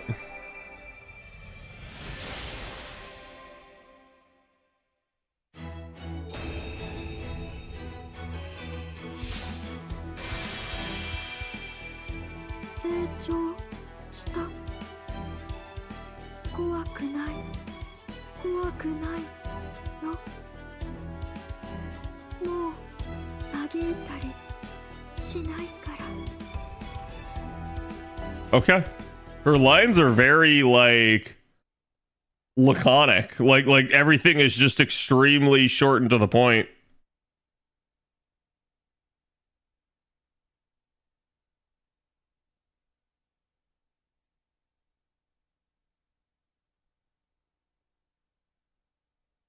Thank you, WoW. Appreciate it. And thank you for the follow as well. I'm going to eventually stop getting the FP foes when all are leveled. Yeah, like FP ones I don't really go after, but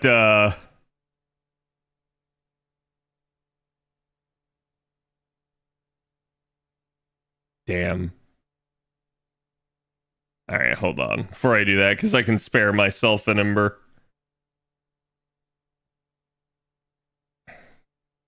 Let me go grab these. I know this is making the leveling take painfully slow, but chat, this is inventory management like 101 if you're a whale or somebody that does a crap ton at a lotto. You basically end up sitting here. Whoops, I tapped the wrong one, but oh well. You basically sit here ending up trying to like micromanage this stuff so that you maximize your slots on your mailbox.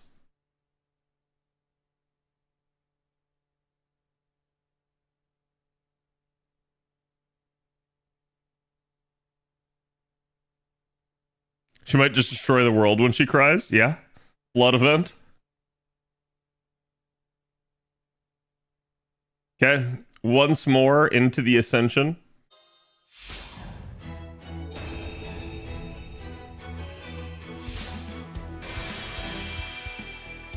Ah, 懐かしい海の記憶。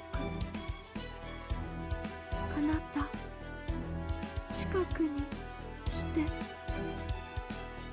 そう、手を握って。 She's very lewd, chat. 寂しい、悲しい。でも、誇らしい。いつか旅立つ時が来ても、泣かないで、離れないで。この記憶を忘れないで。Interesting.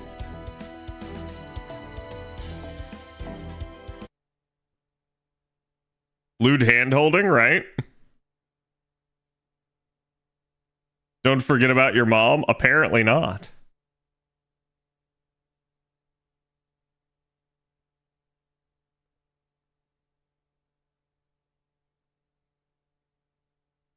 Five days for March Grailcast reminder. Thank you. I need to go check to make sure I did. I'm pretty sure I did it the second March turned over, but I definitely should go and check.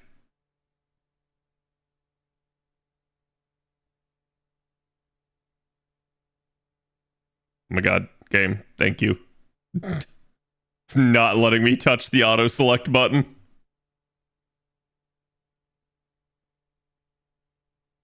Just waiting, indeed. Well, to be fair, that's kind of how most of them are. I'll do the exact same thing here. I'm going to still pull out like one or two more stacks here just to ensure.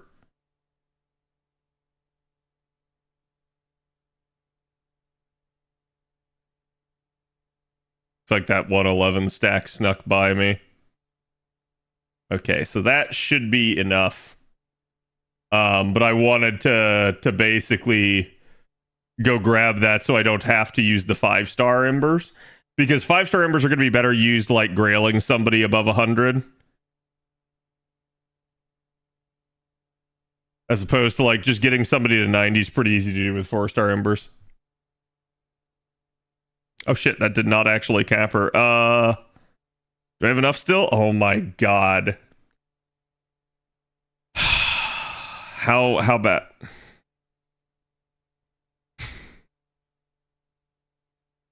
Whoops, backed all the way out. Boom, there we go. It looks like I did go over the cap still on craft essences.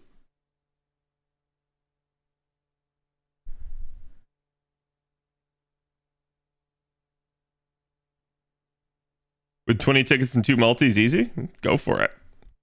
But how are you going to roll on future banners now? Hand holding with my mom. What is this, Alabama? Maybe. Okay, so now she is leveled up all the way. And now we go work on the skills. So Tiamat's an interesting one, right? She's got the I-star skills here, and you guys can see. This one charges her gauge and basically is nice for that reason. The second one here increases her attack and buster card effectiveness, has a chance to inflict stun and inflict curse to all enemies. And the third one is heal and also NP gauge and NP strength. Crazy, right? So she has 2 charge skills and 1 steroid. You basically want all these skills at rank 10, chat. That's the honest to God truth of the matter.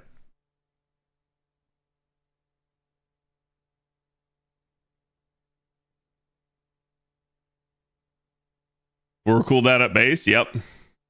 Yeah, I mean, I should be fine. I don't think any of the materials here for leveling her skills are a problem. I think her pins require the new LB7 mats, but I think, like, again, I'm just going to probably be going after 1 a pen, so I should be okay on that front. Boom.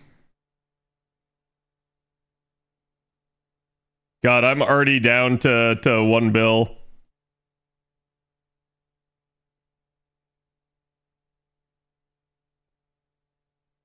Oh, look, comets? Yeah, I mean, everything takes comets.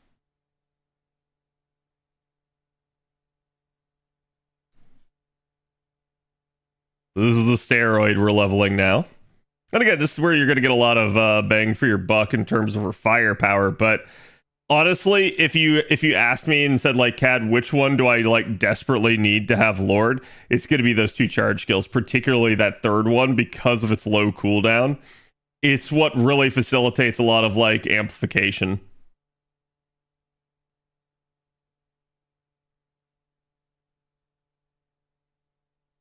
In order 1-3-2 if you had to choose, probably, yeah. Yeah, I'd still probably go with the first skill first because that's the lion's share of the charge. It's what's going to facilitate her normal looping. But so it's like at that point you can like throw on a like 50% C or something and still be able to 3-turn with her, right? But you should be able to get her up to at least like 7s on all the skills unless you just lack QP. Okay. So she is done on that front. Let's go check out her append.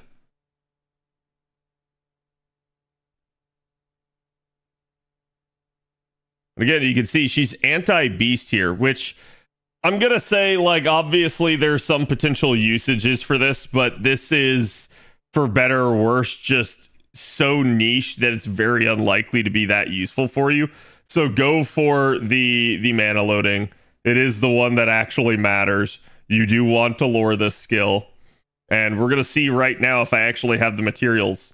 I don't think I do. So I may need to go and actually farm like LB7 some.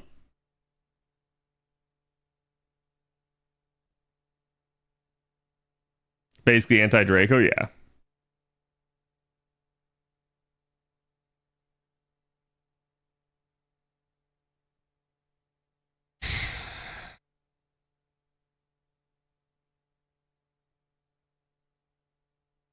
Oh, thank God. Oh, thank God. I thought it was Sun Skills for the last 2, and I was like, oh, no. So just barely snuck by that one. All right, sweet.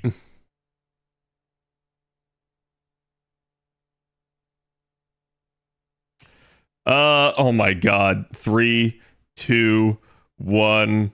Thank you, 28p. Now the craft essences.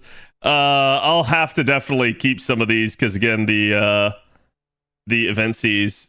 Oh, wait.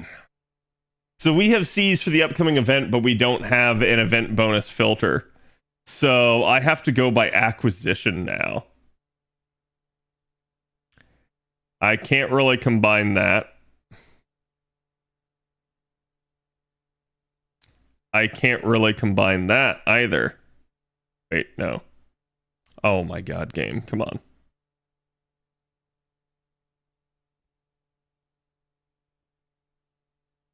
Like, I have exactly 5 of that. There's really just not anything I can do with it. I do think I can combine my Dust Seas, though, now.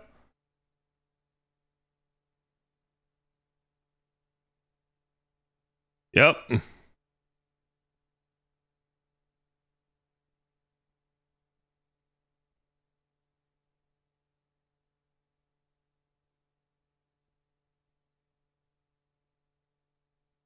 That one gets combined. And I think with the next one we get, is it Bones, chat? I believe that that becomes MLB. That'll save me a couple. Looks like I gotta get rid of 50 craft essences.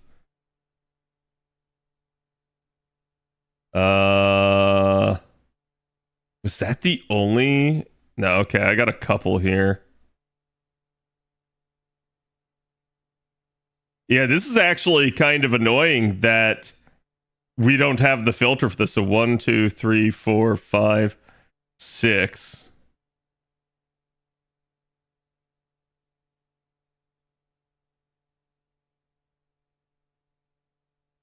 So it's kind of to my incentive not to combine them, since I won't be able to roll immediately when the event comes out.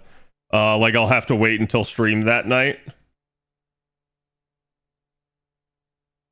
Switch this back to held.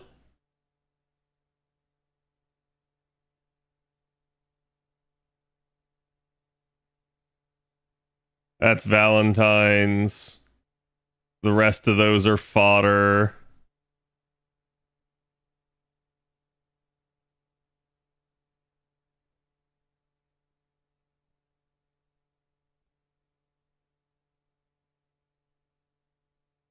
Can you filter by event period? You can filter by event, but usually if there's multiple events active, they'll give you 2 overlapping. JP does that all the time. So there's just not one available at the moment because there is no event. And honestly, usually the second archive is actually way better at that than anything else. Okay, so there's no 2 stars. That'll have to do. That's just barely enough. I probably need to roll out some FP and combine some craft essences and clear up some room here. Also store some stuff in the second archive, but that's just enough. Okay, chat. Let's showcase Le Tiamat. There's my black grail. Wait, how'd the Tiamat loop go? I need the 20% turn 1, right?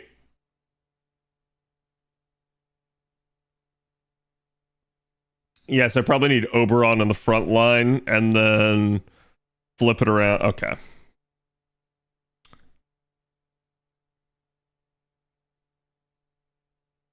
Where is she? There she is. Oh, god damn it. Not what I was intending, but sure. Boom, boom, boom. Boom. Brain function.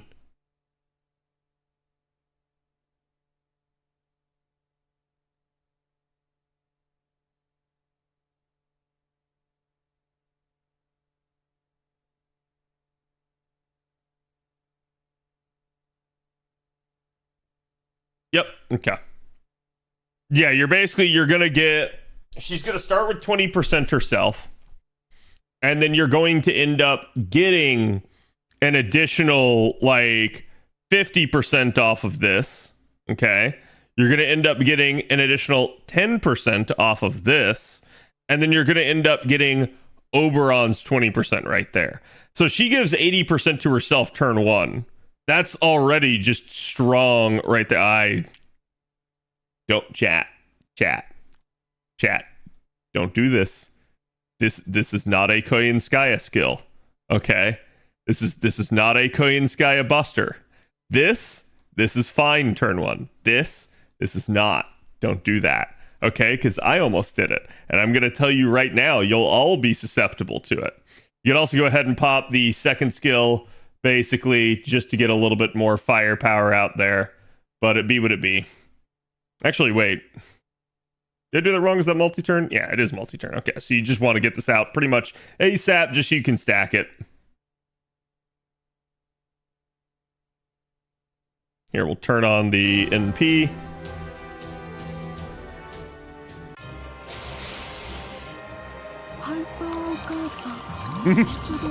Hyper mother.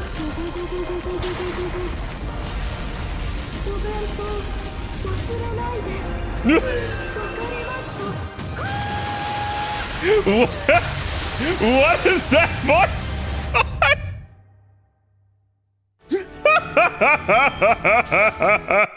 That's amazing. Oh my god, dude. That is just great. And the fact that she's like screaming as she says it at the end. You forgot your bento. Are you listening? Oh. That's awesome. Okay, so here, turn 2, you want to go ahead, and I actually could have popped Korean Sky's second skill already as well. We're going to rotate for the Korean Skies, though. Now, this is an interesting one. You have a couple of choices, okay? So consider your stance right here. You're at 55% charge. This means you have 150 to go. You're going to get this skill back. So this means right here, as things stand, Tiamat has 60%. There is 50% right here and 50% right here. That is enough. Okay? You could do this. However, chat, behold. This skill is a 1-turn duration. This skill is a 2-turn cooldown at max rank. What does that mean? We don't have to use it this turn. You can get this skill on turns 1, 2, and 3, or you can get this skill on turns 1 and 3. But if you do it on turn 3, you get it twice. And that's why the damage is dumb, chat. That's where a lot of this ends up coming from. It starts to get pretty freaking stupid. So instead of using Koyanskaya's 50% charge here, we're going to use Oberon's because it doesn't freaking matter. So she's going to have a little bit of a wonky setup that you guys are going to have to get used to. But the damage speaks for itself.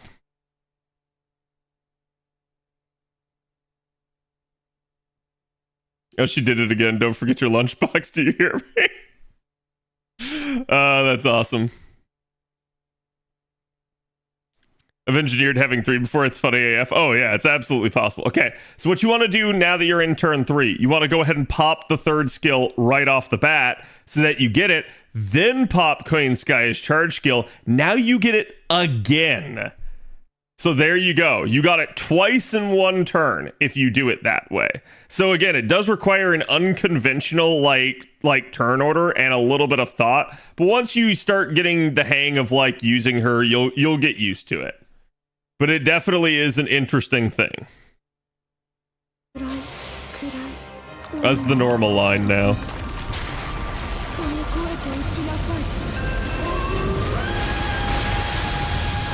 Oh, she had a different pitch with that one. And there you go.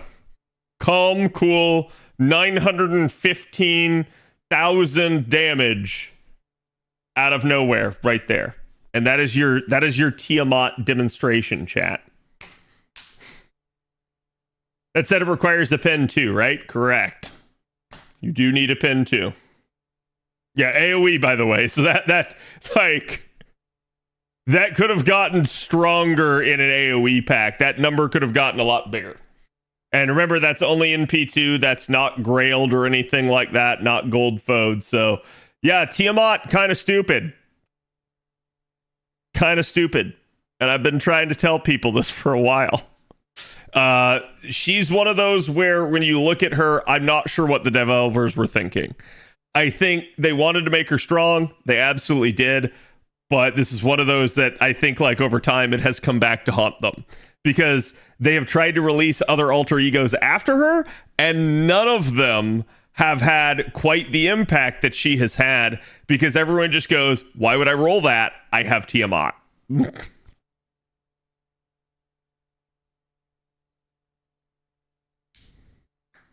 you say she's definitely worth 2 grails if someone can spare them? No. I wouldn't. Don't grail like that. Grail because you want to grail the unit. If you want to grail Tiamat, that's fine. Absolutely go for it. Don't grail just to grail for gameplay.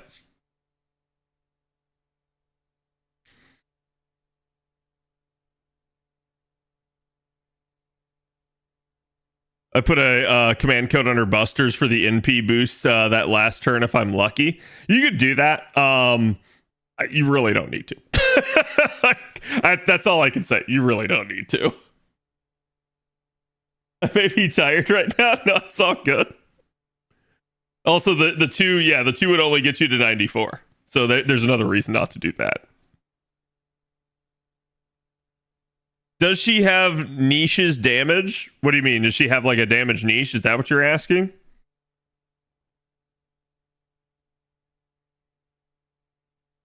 Oh, whoops, that's Black Grail. Hold on. Oh, no, okay. There. It did actually load into her. Remove debuffs. Increased Buster card effectiveness for 3 turns. Effect increases with overcharge for yourself. And deal heavy damage and inflict skill seal for 1 turn to all allies. No, she doesn't. Yeah, her niche is damage. She deals more damage. Her niche is she deals more damage when the enemy forgot their bento box. Her niche is Black Grail, pretty much. And that, chat, I do want to state, the second you take away Black Grail, a lot of her damage goes back down to more normal levels, but it's still strong, okay? Like, she is still going to scale incredibly well with Oberon. So that's kind of the way that she is.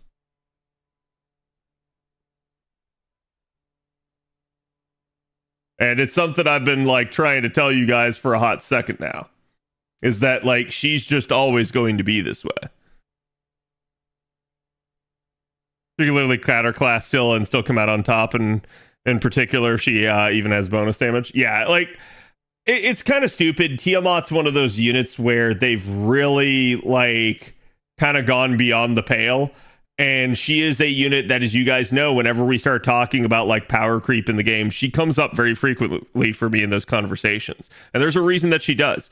The more you start dealing with the actual like damage numbers and compositions and stuff for this game, the more you begin to realize just how strong Tiamat is, just how much she sticks out. And the more you go like, what the heck? Like, and then you start thinking like, yeah, she doesn't have a super effective niche. She's not somebody that's sitting there like with some insane scaling off of like some hyper specific scenario. This is just what she does, and she will always do it. And so it's like they've got a tough time at this point kind of balancing the game with units like this that exist.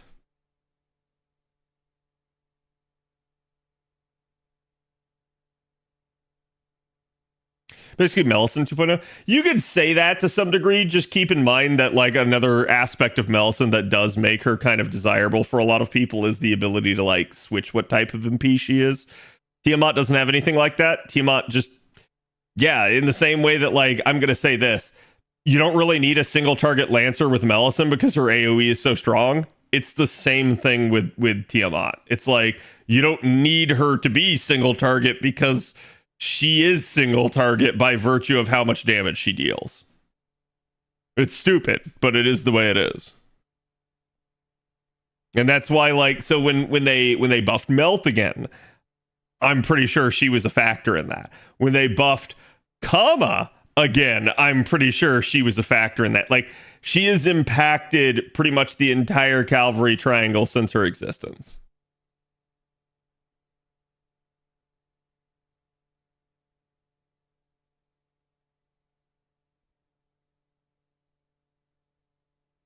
Just like Gil, yep. She's good staying power in CQs. Yeah, I mean, if you want to think about it this way, even not looking at it from the standpoint of a heal and just looking at it more from the standpoint of that will literally offset Black Grail. So the damage that Black Grail does to her that is considered a demerit, she offsets that.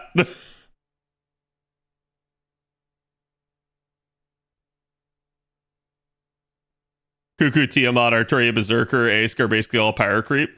I mean, honestly, so is Draco. I know people are like trying to shit on Draco and not like mention her in the same tier as some of these other units. She is in the same tier as these other units. Go look at her numbers. They're freaking stupid too. So it's like, it's just nuts. and I understand that they have to like kind of make the new units desirable so that people roll them. I get that, but to me it's like, instead of doing like, I don't know, anywhere from like 1 to 5% to be like that's their power creep, right? They keep doing like, hey, what if we increase damage numbers by 20 to 30% over the prior units?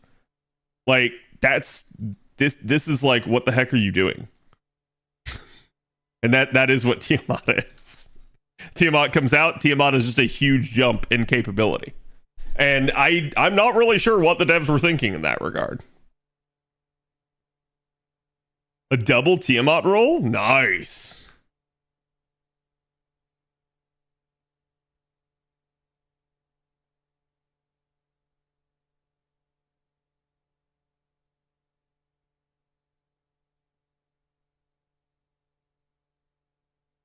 Any bets on Ordeal Call 4 power creep? No, because Dante came out beforehand. So we knew Dante Alighieri was going to be involved with Ordeal Call 4. And because he's already out now, I don't really know what they're going to do for that.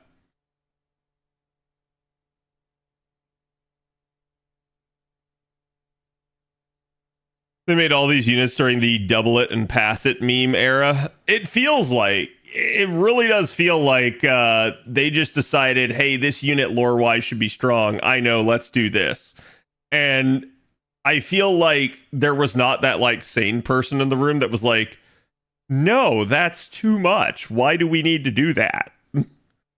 Like, at this point, unfortunately, for better or worse, I think like this is a Nasu thing where it's like Nasu and Type Moon do kind of dictate the actual like gameplay.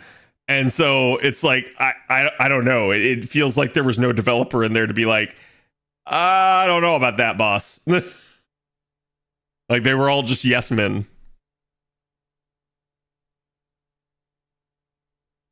I didn't play JP. Is she going to be useful in the next lotto? You can bet your bottom dollar. Like I said, chat, the way to think about this is, will Tiamat be useful?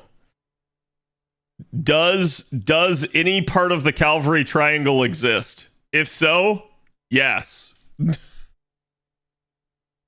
If you're going up against that, Tiamat will be useful.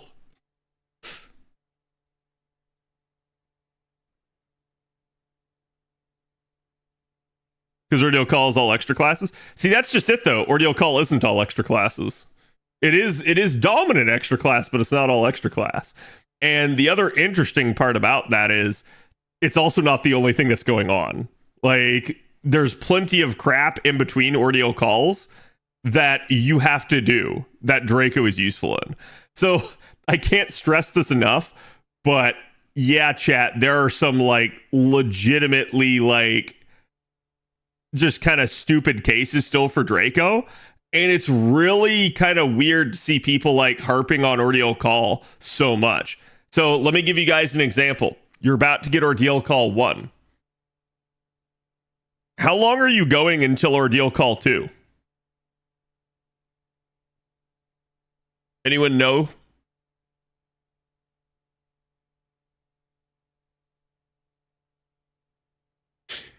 A year? Oh, yeah. Okay. So you're going to tell me that, like, the problem is Ordeal Call when you're literally going to go an entire year before the next one after this one comes out.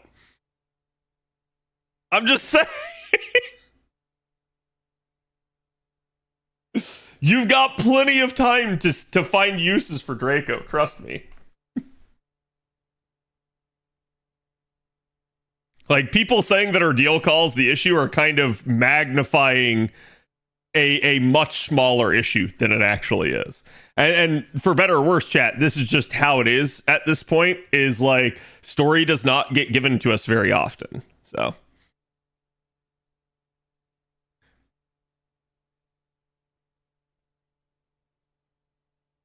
they said this 2 years ago, they were wrong. Yeah. Kat, in your opinion, which character in Type Moon could beat Ort 1 versus 1?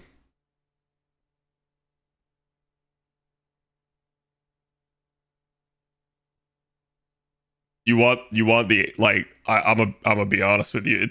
it's Artoria. Yeah, like it like quite literally by like textbook definition is. That's what Excalibur is meant to do. And it's kind of funny because it's like I think the story makes a really strong case for why it's not that simple, right? But well, there's also some extra Lost Belt shenanigans going on with all of that, so. Yeah, it's like, oh, is there an existential threat to the planet? Who deals with that? Someone who wields the sword of the breath of the planet. That maybe, I don't know, scales up to the level of, like, you know, whatever threat it's facing. Yeah, the sword that quote-unquote promises victory.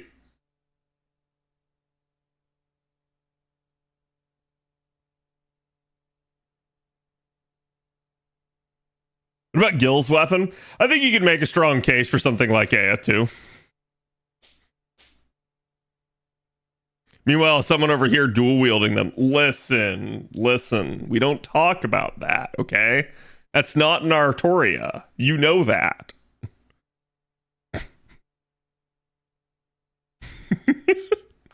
It's a secret, Artoria. And it's mysterious. I don't think those weapons are getting through its Eldritch powers hacks. What do you mean? Because like Ort don't have Eldritch powers. There was never forged in LB6, no? Not directly well, listen, we're getting into spoiler territory, chat. You need to give Ort the concept of death first. Oh, kind of. I like.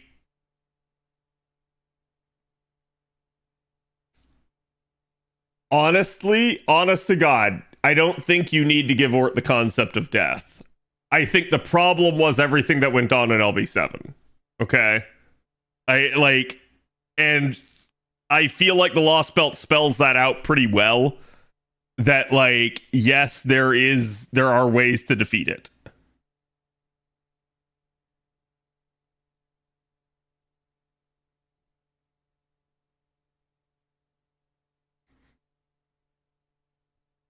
Isn't seen as a threat according to its original lore, but it's stupid. Well, to be fair, like, for instance, in proper human history, Ort's just sleeping. It's just down there. That's it. Like, it's dormant. So it's like, you're right. It's technically not a threat.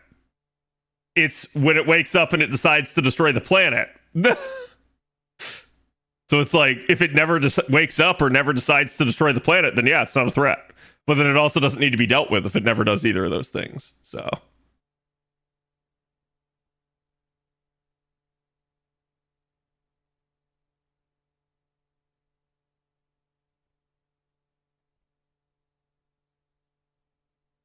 Scales to everything. What a cheat code. I mean, chat, how do I make this clear that, like, this is just what writers do?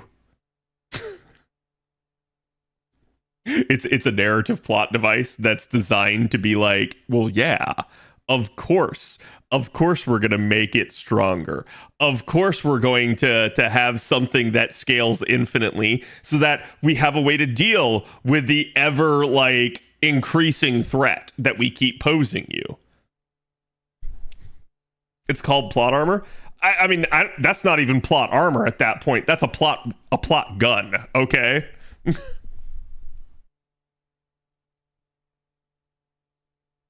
It's quite literally Chekhov's gun. If they're going to show you it, chat, they're going to use it, right? So it's like, when they tell you what Excalibur does, you're like... It's the same thing as, like, telling people a rule. If you're going to explicitly spell out a rule and how it cannot be ever broken, it's going to get broken. It's the same thing. Like, the only reason they tell you it can't be broken is to later break it.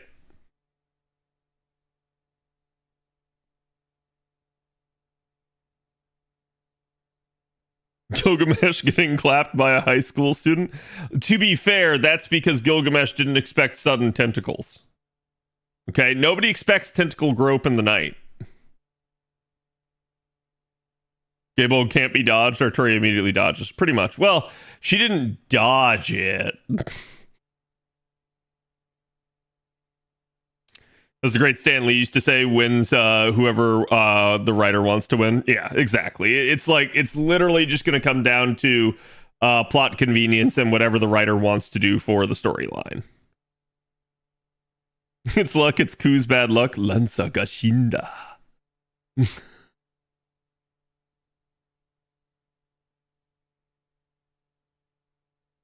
Arturia is afraid of a high school teacher's wobbly punches. Yeah, and I think that's a classic example of like, when you look at like all the lore, there's no way that should have worked at all. And then it did.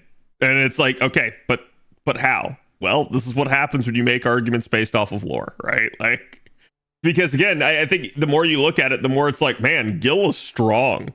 Like lore wise, like how does anyone beat Gil? And then like, I don't know, some like a bunch of sassy, angsty high schoolers end up beating Gil. Why? Because he's literally like just full of himself. I blame Shearer being a shitty master. Oh, it's 100% that in that case, but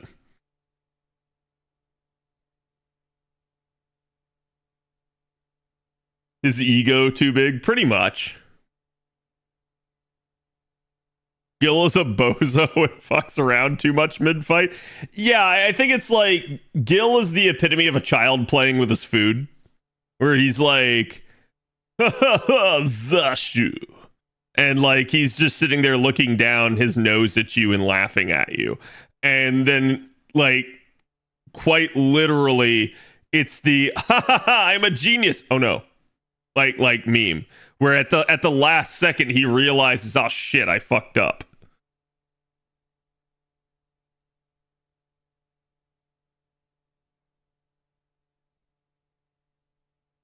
In Zero, he played no games, if I remember correctly. Okay. That's definitely incorrect, and allow me to explain. Chat, who won the Grail War for Zero? Who won?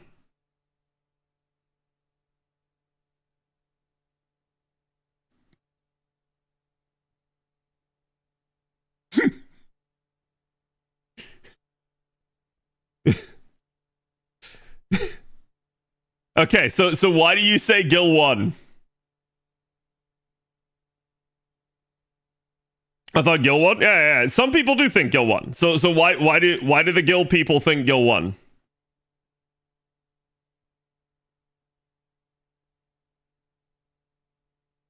Iskandar won in my heart. Understandable.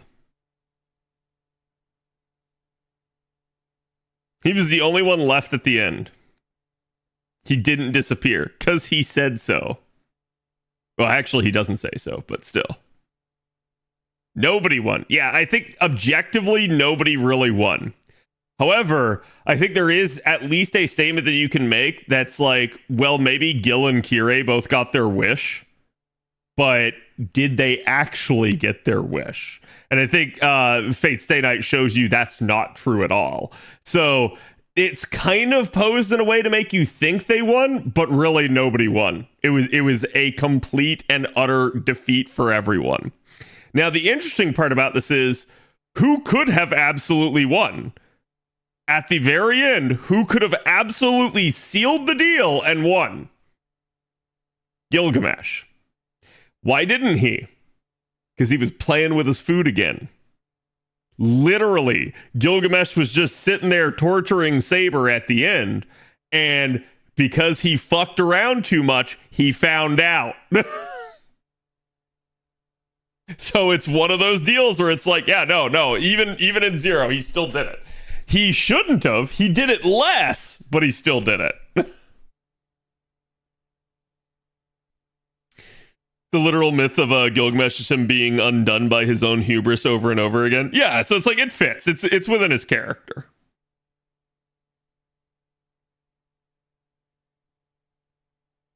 King of Fuck Around and Find Out doesn't roll off the tongue like King of Heroes, sadly. Yeah. But no, I like that's what's going on with it. It's just narratively Gilgamesh is always going to be somebody where his actual hubris gets in the way. He's going to always think his opponent is lesser than him, and the only time he takes it seriously is when he actually thinks the opponent is a threat to him. And an example of this is when he fights a Skandar. So he literally compliments a Skandar. He's like, wow, you know, like you actually had the capacity, you had the capability to do something against me. And he's like, you know, basically like, well fought and just, you know, awesome. So it's like he didn't play around with Gilgamesh. He respected him too much to do so.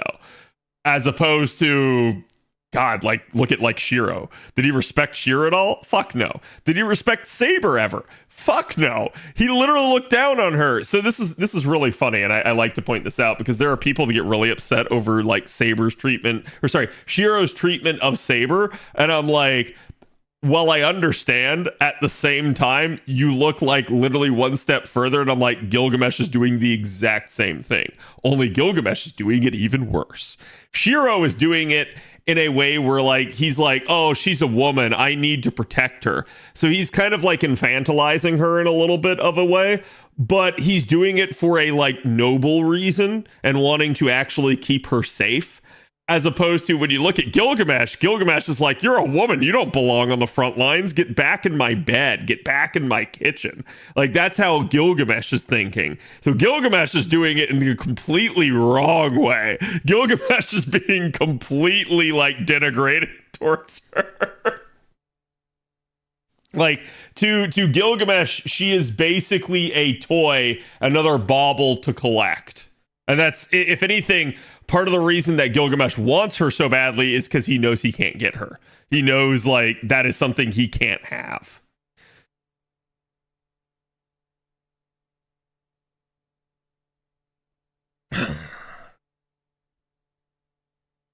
Iskandar respect thing is pretty cool to see. Yeah.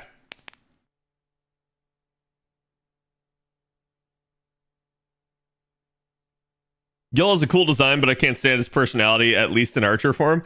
I mean, I'm fine with it. Like, so there are some things that like I've learned over the years. For instance, like just because you hate a character doesn't mean the character's bad.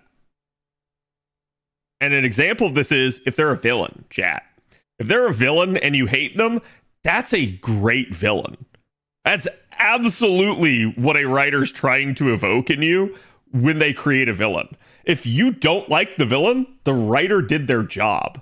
That is 100% what their goal is. Shiro's kitchen is full. Yeah, pretty much.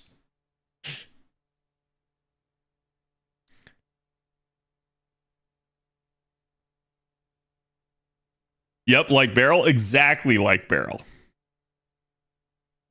I don't hate Gil. I feel pity for him. Yeah, kind of to a degree, right? Like, you realize that it's one of those things where he is the way that he is, partially because he's just like lonely and isolated. So I could very easily see that sort of thing. Like, sometimes people like that are so conceited, they don't even realize it. Like, Kat, you have to think Shinji exists and he isn't a great villain. No, Shinji's a great villain. Chat, do you guys like Shinji?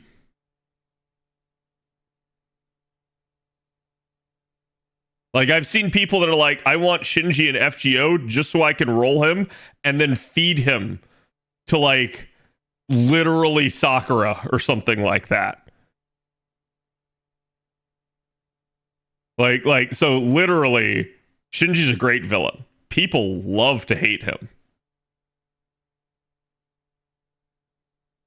It's like, it doesn't mean you like the character. It just means that that is a, like, well-written character in that regard.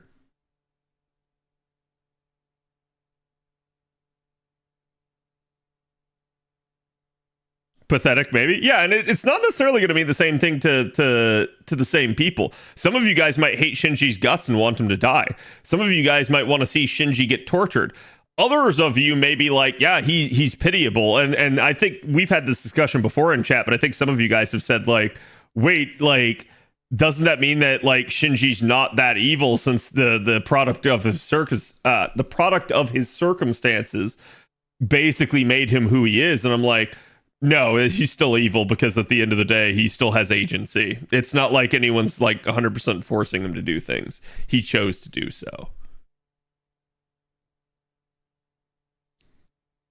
It's like his teachers weren't good, his teachers weren't kind, but he also had no conscience. He had no part of him at any point really said like, hey, I shouldn't do this, until literally he gets to the point in a couple of the routes where it's like, oh, I fucked up, I'm gonna die. And it's like only then does he go like, oh, I shouldn't have done that. And it's like that's really just him like only recanting when he realizes he's lost.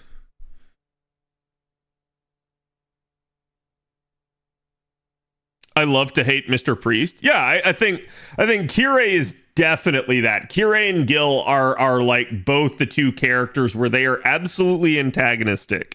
They are absolutely up to no good, and people really like them because of the way that they're written.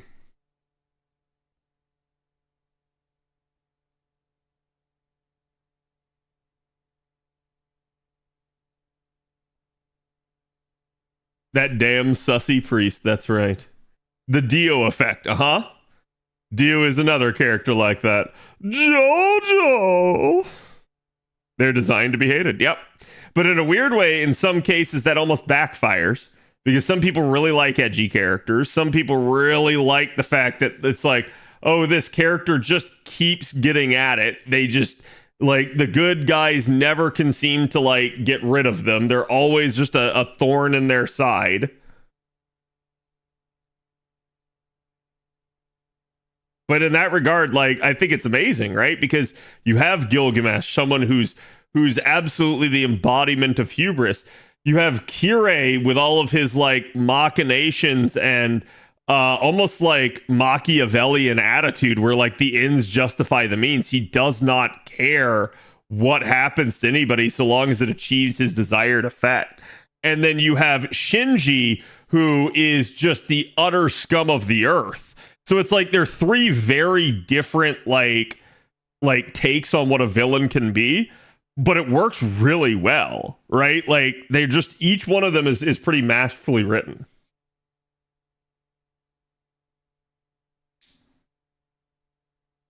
If I hear Joji Nakata, I immediately love the character. So what you're saying is you love the character that Joji Nakata voices in Shangri-La Frontier.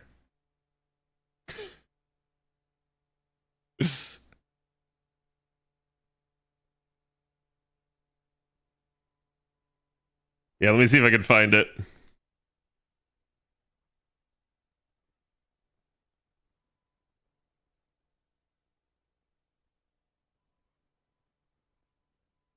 Here, chat. This is from Crunchyroll. I'm only going to play a brief snippet just so I don't get like DMCA'd here, but just to give you guys a taste.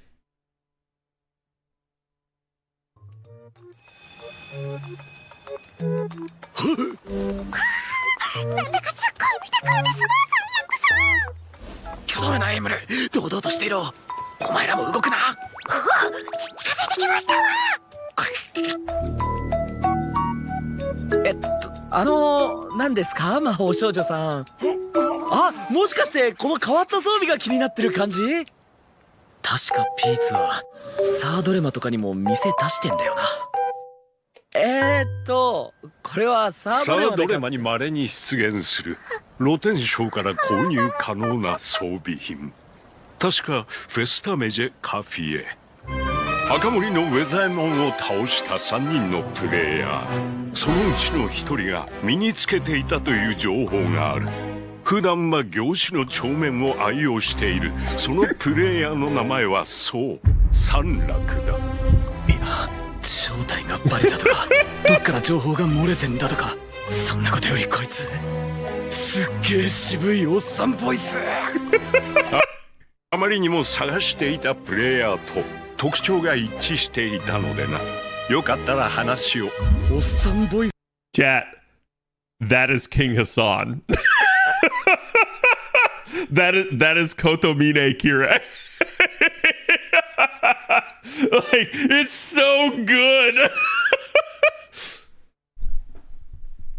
And that's what it is. So, for reference, this is from Shangri-La Frontier. This is another one of those animes about like playing video games, and so all the characters are inside of a game. So this is Joji Nakata is voicing this character who is the quote unquote like lore professor that just like within the game they're the lore nerd and they just like they love everything. And so it's like it's this cute magical girl, but it's clearly like just this old like dude who's playing the character, and it's awesome. It's great. I love it. But yeah, it's one of those deals where it's like it doesn't matter what he voices, he's just a fantastic character.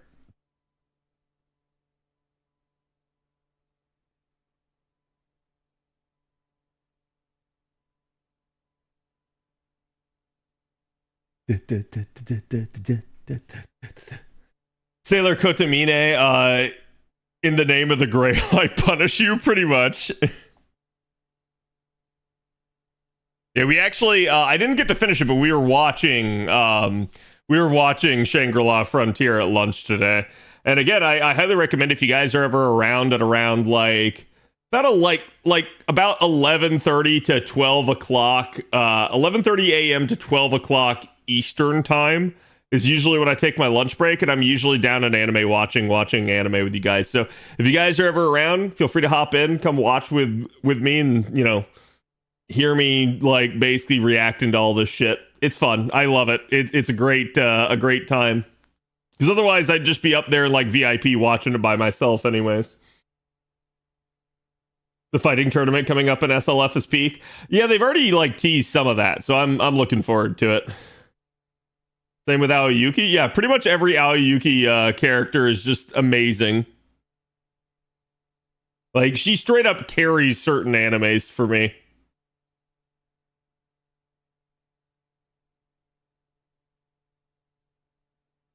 I thought I had another video playing on my computer, scared the shit out of me. Yes. Chiba Saito, I see. Probably his most serious role he's ever done. What, that? No, I mean, I wouldn't say that's super serious. Like, if anything, it looks like he's having fun with that one compared to, like, King Asan. King Asan, dude, chat. King Asan tore the head off a freaking llama. All the JPVAs are so peak. They really are. It's funny because Steve has been watching One Piece in VIP some nights after he gets back from work. He's been starting it because he watched the live action and he really liked it. So that kind of got him into it. So he's been watching the anime basically from the very beginning. But he's been watching it dubbed. And I've been like, what are you doing? Watch it subbed. No! But like, honestly, it's not bad. They've completely redone the dub since the 4Kids days. So it's like, it's actually okay. He loves this role, by the way. He talks about it on Twitter from time to time. Oh, I can see it. I'd absolutely believe that. The dub has caught up to the sub. Yeah. I mean, like, hey, if it's good enough, it's interesting to at least see the different perspective on it. The thing I'm most surprised by is for like all the One Piece openings, they have they basically have a dubbed version of each one. And actually, like, I was listening to a couple of them today. I'm like, they're not bad. They're like, they basically capture the same essence of the song. That's a surprise getting into the series through the live action. Well, I think to a degree, what the live action has done is it has offered up One Piece in such a like affordable and like easy to consume way. So like people have like gotten into it being like, okay, you know, like it's live action. It's only going to be like a season or whatever. Let's see what this is all about. People are saying it's good. So people go out, they watch it and they're like, oh yeah, that was really good. I like that. And then I think what the difference there is that finally like something in their head clicks because it's managed to change their mind about a series that they've heard has like 1,000 episodes. And they go like, I'm not starting that. That's way too much. I don't want to deal with that. But then like they watch the live action and they go like, hey, that was actually really good. And then you realize it's not that the series had to have 1,000 episodes. It's that the series is good enough to have 1,000 episodes. It's like the series has kept going on because Oda's writing is freaking fantastic. He absolutely gets character development and he uses it amazingly. So it's one of those deals where it's like each one of the One Piece characters are just unforgettable. Like once you have experienced them, they are with you for life. You will always remember those characters. Poor Kids One Piece was so bad, yes. 1,000 plus is considered daunting for TikTok attention span. I mean, and that's fine. And I'd say, like, honest to God, here's what I would tell you guys about One Piece.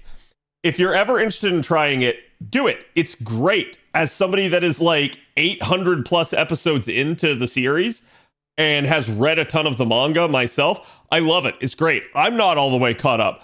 But here's what I would tell you. There is no rush. It's not going anywhere. Just watch it at your leisure. And if you feel like at any point that it's like you're not enjoying it or anything, you can either skip the arc or you can drop it. There's nothing wrong with it. But I'd just tell you, like, enjoy the ride, because I think you guys will all enjoy it. Just watch an episode a night. I mean, you could. That's a way to, like, piecemeal it. If you watch an episode a night, you will finish the series in, like, 4 years. Don't watch an episode a night, chat. Because honestly, like, the issue with that, too, is when you take out the opening and the intro, you basically have like 15 minutes of anime. So it's like at 15-minute episodes, we're like with your standard anime episode, you can probably watch like 3 of them in an hour. With One Piece, you can watch 4 of them in an hour. Because One Piece always pads, always. And you should definitely skip the opening, or sorry, not the opening. You should definitely skip the intro that they do every single time. Because if you're somebody that has watched episode to episode, you don't need it. That intro is literally there for people that like missed an episode and stuff. And they use it literally just to pad for time. What anime am I looking forward to this upcoming season? I really haven't looked at any.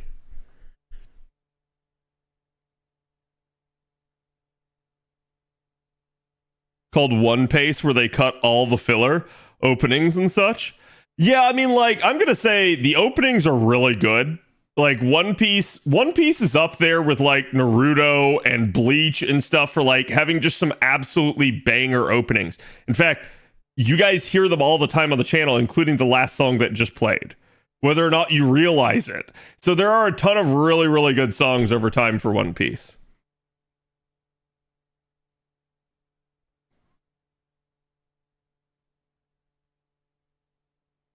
Less because they flashback what happened before a lot. They do. However, I will say, at least in that regard, a lot of the flashbacks in One Piece usually matter. They're not like, oh, we flashback for no reason, right? It's not like, so I'll give you an example of this. Naruto had filler flashbacks where they would be in the Shippuden arc and they would flashback to OG Naruto, and it would be a complete filler. It would literally have nothing to do with anything that was going on. It was literally just, hey, we need to tell a story. We're not ready with the other stuff yet. Boom, write this. We'll throw it in here. Everything that you get a filler for in One Piece actually kind of matters. Like, and you won't even realize it's filler most of the time because it's actually something that is just like generally well written.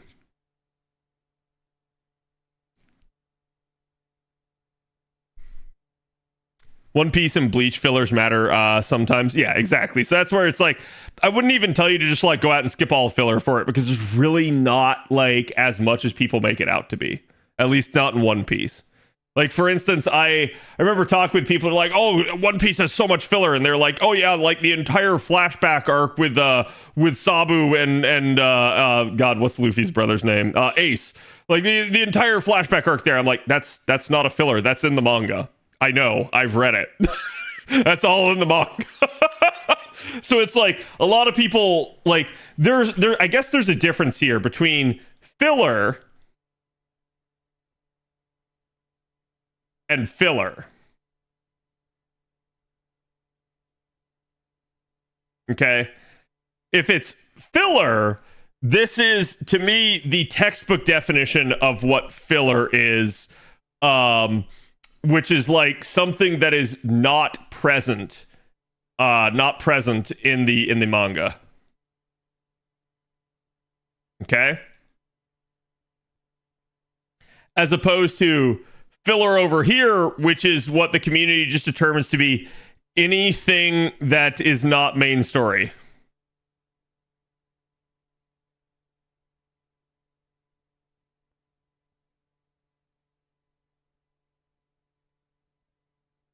So when you start thinking about it that way, God, that looks like something else.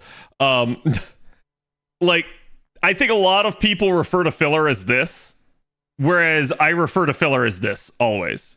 If it's not in the manga, yes, it's a filler arc. It's a filler story. It's a filler chapter. Like, that is the way it is. Okay. I don't mind this too much.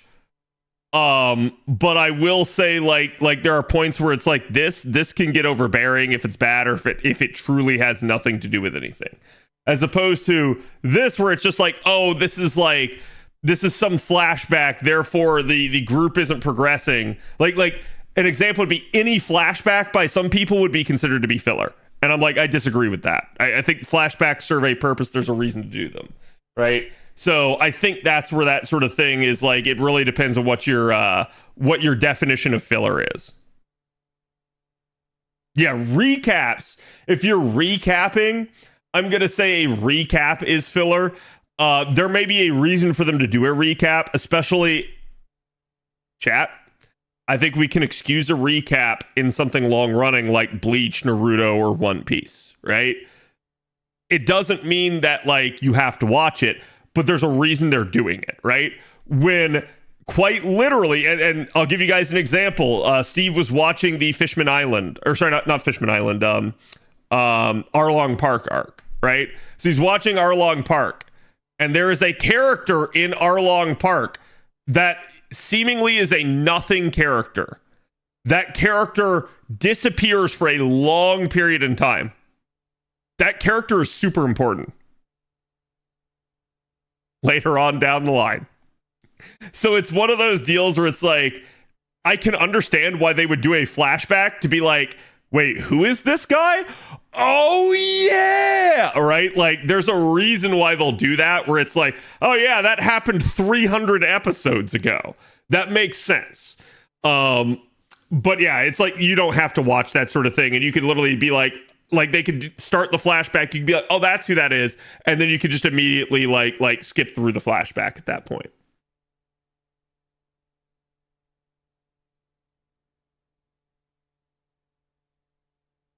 One Piece film red. I haven't watched any of the movies for One Piece, which is funny. I don't know why, but usually when it comes to anime, I don't watch movies too much, other than like standalone movies that are like their own thing.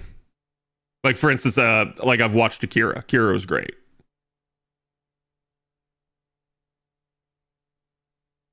We're getting Claymore live action. We are, but I don't know how that's gonna go. I feel like that has the potential to be terrible.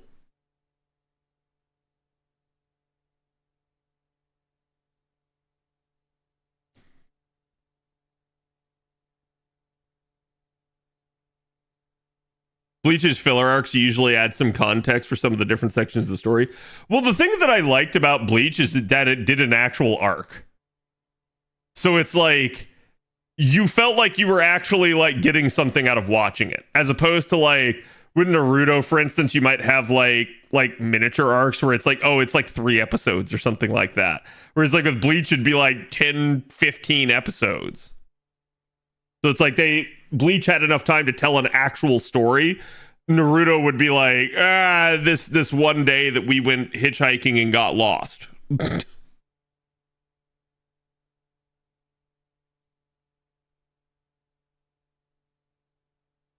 Oh yeah, Oh Thunder Snow gets mentioned all the time. I remember Claymore being good as a teen.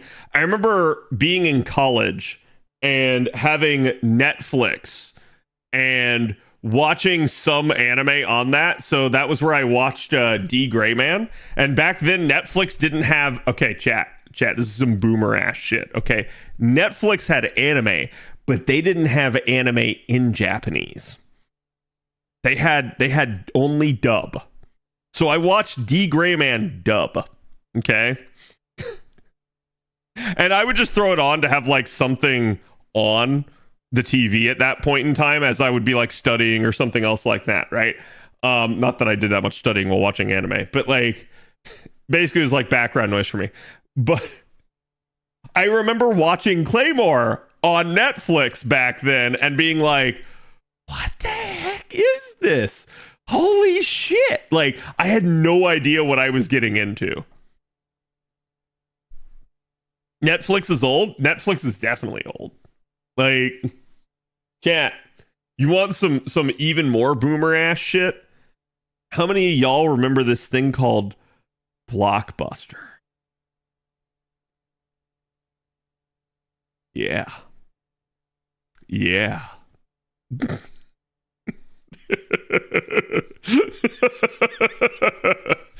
That was your grandpappy's Netflix, okay?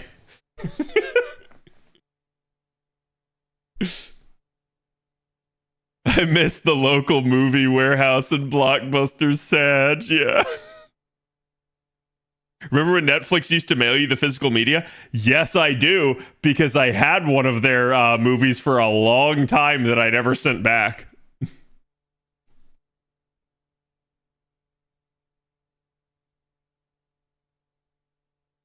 Renting video games back in the day was fun. Yep. That was chat like. So it's funny because I've pulled like 24-hour streams with you guys over the years. I don't really want to do them anymore because 24-hour streams suck nuts, especially as you get older. But I had done a bunch of 24-hour like stints in the past, and that was always due to like as a kid. Like one of my buddies would go rent a game from Blockbuster and we'd have like just the weekend or something. So we'd stay up all night playing the game, like tag teaming that game basically just to be able to get through it. So like that's where like I had experience from doing 24 hours from, and that's also how I knew like the mentality I had to go into it with and like how much prep I needed to do to be able to like successfully pull off those streams. So I've only ever done 2 24-hour streams, but I'm also a 100% rate on those. I have not failed to do a 24-hour stream ever. So that's why. It's because I used to do them all the time back in the day, and I hated like as an adult now, that shit just drives me nuts, and I don't want to do it. But like back in the day as a kid, I could do it all the time.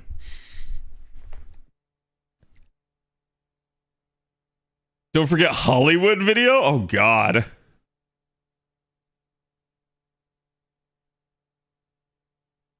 Your local rental shop. Yep.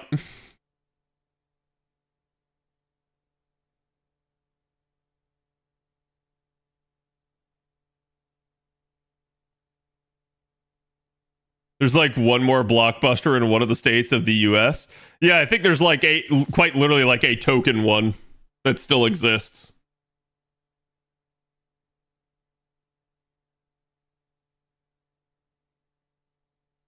Broaden my horizons by an unspeakable amount. Yep. Bonton Merlin in one day. Don't remind me of that. Please don't remind me of that. I remember renting Digimon World 2, Mario Party 1 through 3, Wind Waker, and Gex. So my first, okay, chat, as a kid, okay, I was given an original Nintendo. Okay, like this is when I was really young, because I think the present was actually like for my brother, right? So like I just remember having it as a kid. And what we had for those games, we had various other games. Like I have like a submarine game, I have Duck Hunt for it, but we always got sports games because that's what my brother wanted to play. So like as a kid growing up, I never got to play anything other than like sports games and the occasional odd game. I never got to play RPGs. I never got to play adventure games. I loved those. I wanted to play them. I never got to play them.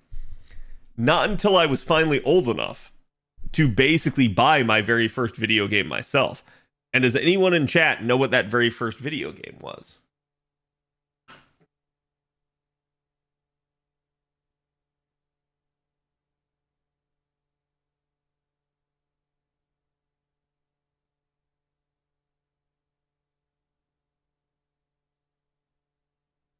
Yep. Right there. I have the gold edition of Majora's Mask. That's the very first video game I ever bought for myself. Remember GameCube Metroid Prime 1 and 2? No, I don't. Because I never got them. Which has been funny because I have enjoyed playing the Metroid series now, coming back to it as an adult. But yeah, it's definitely a thing.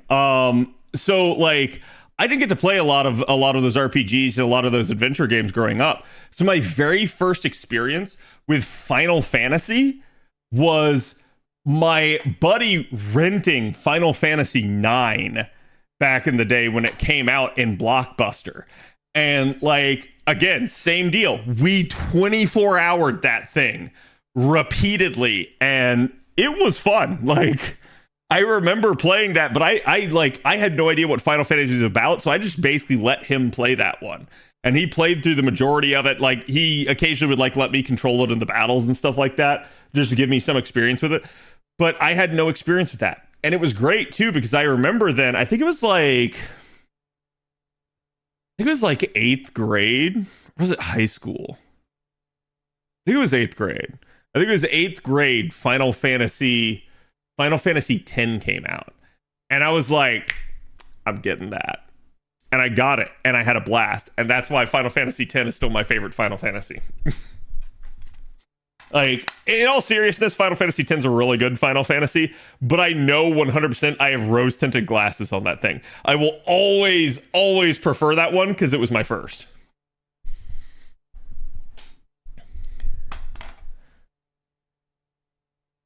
I had the same experience with Kingdom Hearts 2 on the PS2. Yeah.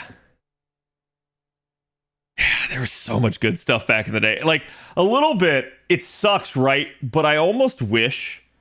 I'm dead serious in this. I almost wish we would return to an era where we could just pump games out and they didn't have to be super graphically intense. But instead, we returned to the form of they were fun. Graphics don't freaking matter. What matters in a video game is it fun?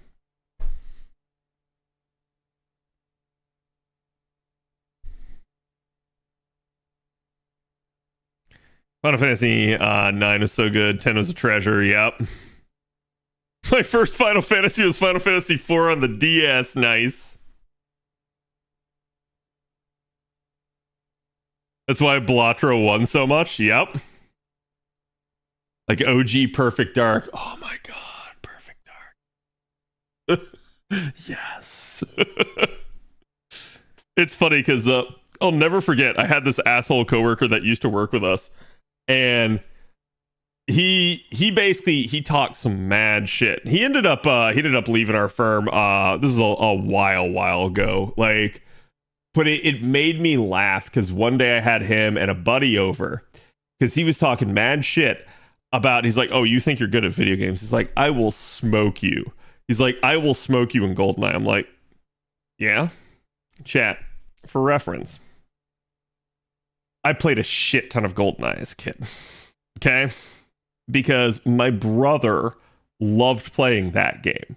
And it was GoldenEye and Halo. OG Halo. Both of those games, my brother and his friends would try to kick my ass at those games constantly. And remember, my brother is older than me. His friends are older than me. So it got to the point where, like, as a child, I was like an idiot savant at shooters. I was so freaking good at them. Now, here's the story I want you guys to understand. Quite literally, due to life circumstances and a bunch of other things, the last time I ever actually played GoldenEye, I'm not even kidding you, the last time I actually ever played GoldenEye was like back in the 7th grade.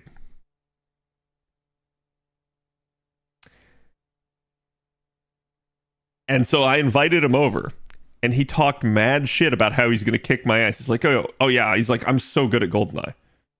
I had not played it in quite literally like almost 20 years. They couldn't kill me. it was bad. And chat, like, I don't know how many of you guys. Where is it? Hold on. Let me go grab something.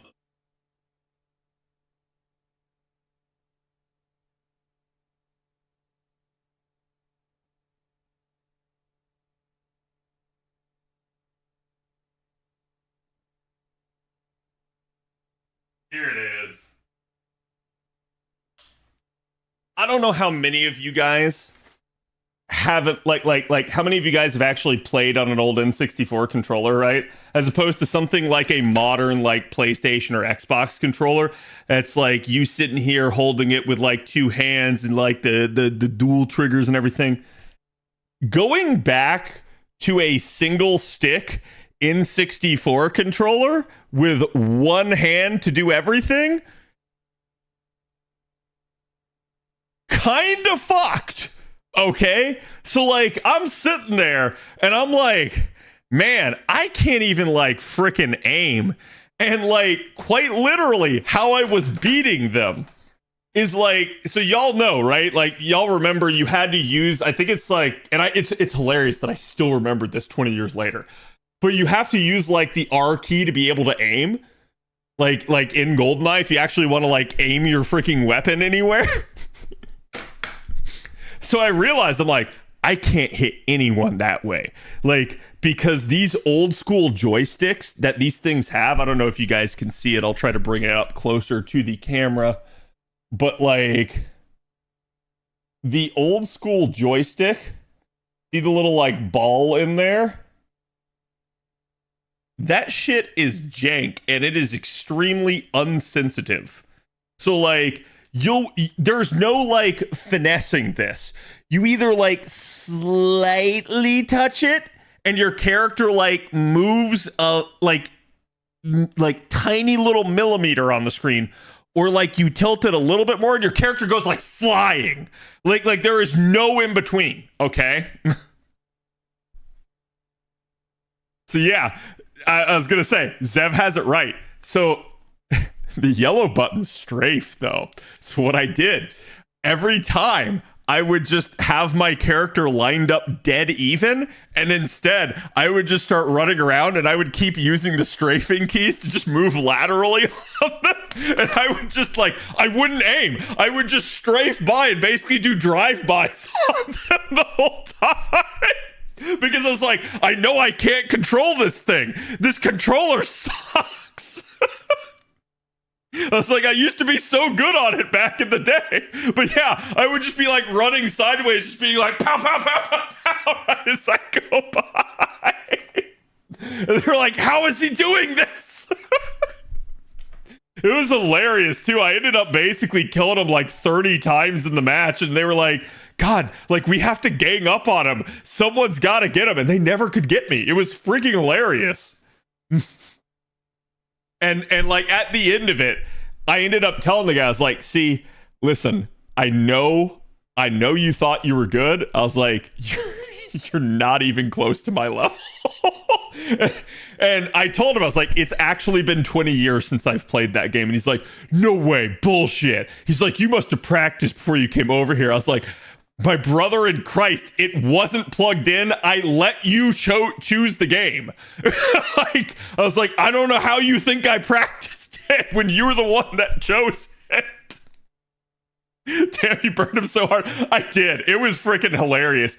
But it's funny, too, because it made me realize, like, that is my origin story when it comes to video games. There are people out there on the internet that are so much better at video games than I am.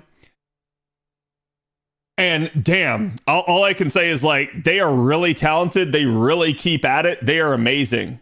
But in my backyard, in my neck of the woods, there was no one that could beat me. Like, and I realized that like, that's what a lot of it was like me just going up against people that barely ever played video games, or me going up against people that like they thought they were hot shit, but they had never played against anybody else to really compare to. So it's really, really funny in that regard that sort of thing happens. But yeah, this is a blast from the past. Honest to God, I need to like get some sort of like emulator, or not emulator. I need to get some sort of like adapter attachment for like my N64 or something, get that shit hooked up in here, and we could have a blast playing some of those old games. Because you want to see me mauled, chat? Imagine me having to use this freaking joystick for literally anything, and I will maul. So you were the gym leader of that era, pretty much. My other funny story is my brother, when he was playing baseball in high school, he used to, after practice, bring a bunch of his friends over, and they would all come play me in Halo. That did not go well for them. And eventually they got super fed up, and they're like, okay, everybody versus CAD. Everyone. So it'd be like me versus like, we would literally have the whole like LAN split screen setup going, and it would be like 1v7, and I would win. Because unfortunately for them, when you're 1v7, there is only one of me. And dear Lord, if I ever get my hands on a rocket launcher, an energy sword, or a sniper rifle, you are dead. Like, the best they could try to hope to do was to kill me fast enough that I could not get my hands on a rocket launcher.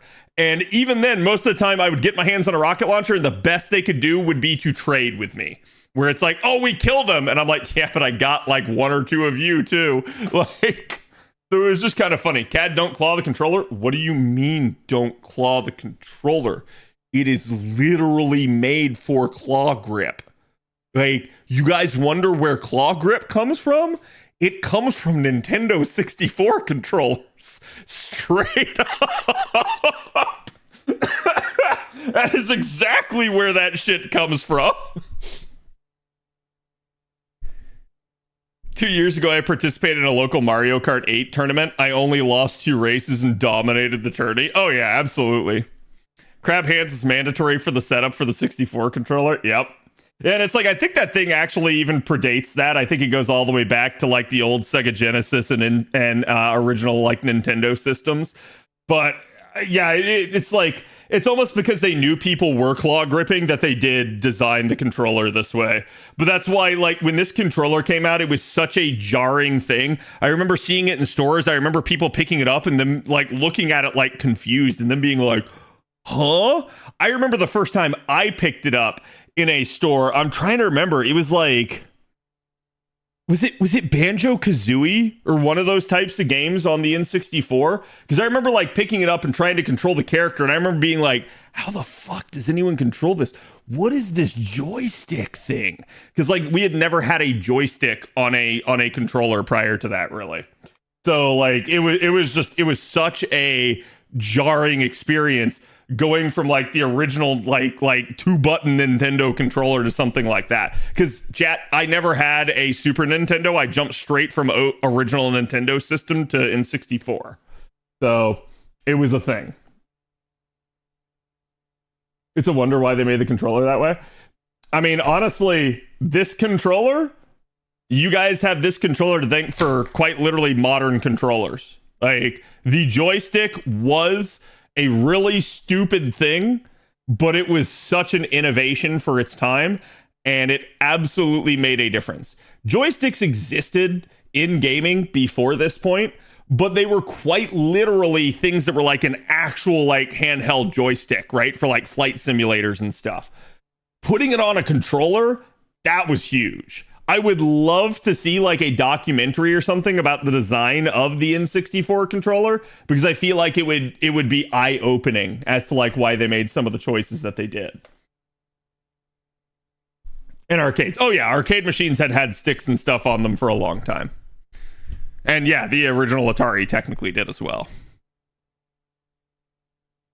But it's like, you guys got to remember, like the control schemes for those things, it's quite literally, it's like modern fighting pads. It is a huge like brick that you were like setting on your lap and stuff. So it's like having that in like so much of a like smaller compact device, huge, absolutely huge. The Wii attachment for the joystick is the dick of the N64 controller in shape. The Wii attachment for the joystick. Wait, what?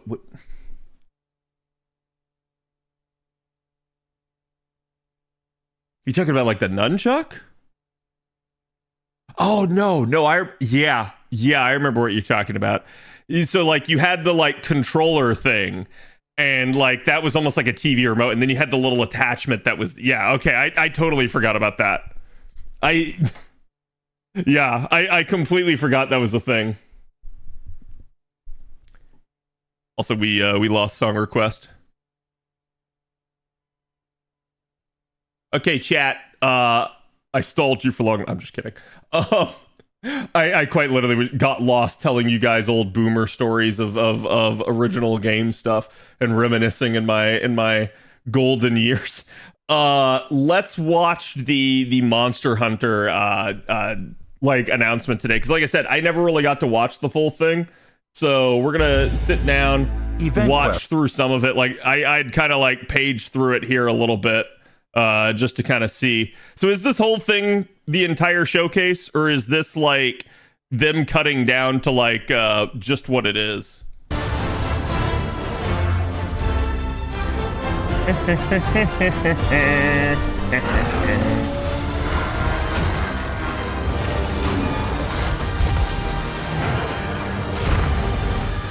The tuna. So this is the new title update that's coming out for Monster Hunter, if you guys are unaware. If you guys don't like Monster Hunter or not interested in Monster Hunter, I understand. Probably play something after that. Well, actually, assuming we have time, right? Hello, everyone. I'm Ryozo Tsujimoto, producer of Monster Hunter Wilds.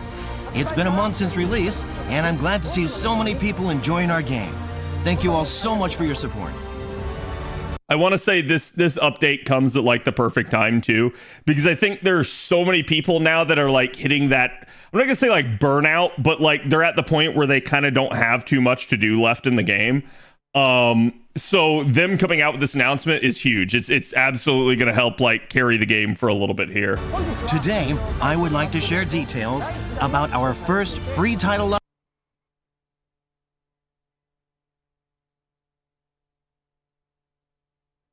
I just want you guys to think about that. So we have current Assassin's Creed Shadows, a single player game, and we have Monster Hunter Wilds, a live service multiplayer game. The live service multiplayer game is giving out a free update. The single player game has a battle pass and charges you money to reveal the icons on the map.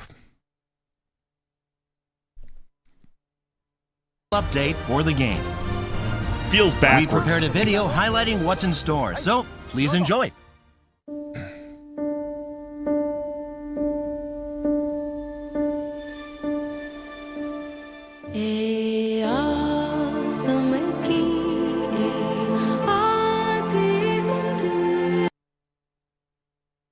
Okay, so I've heard about this character. They're the diva. I don't want to keep stopping every 2 seconds, though. I'm sorry, but like,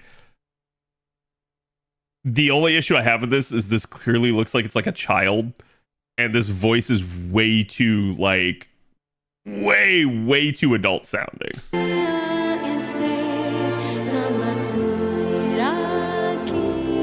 Yeah, I actually think she looks creepy, honestly.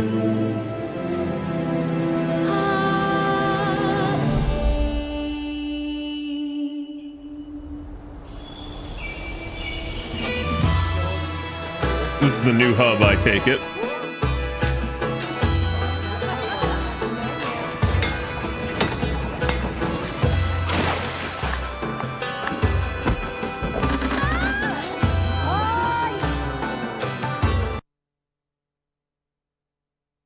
I don't see a cat chef.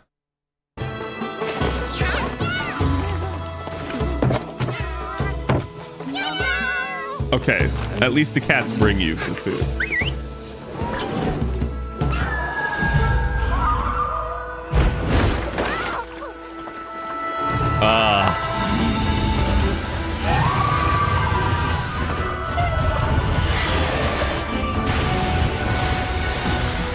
Yep, that's Mizu.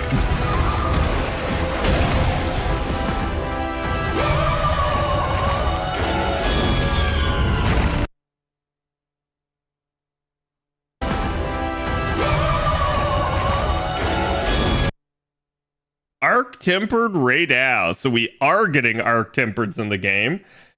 That's interesting, especially since he is not an Elder Dragon.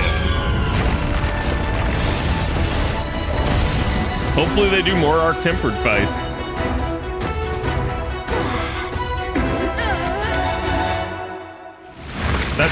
That arm wrestling? There it is, Zoshia.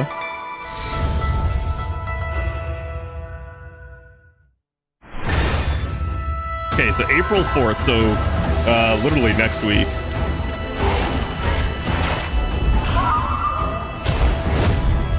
Mizutsune will be making its way to the wilds for the first title update.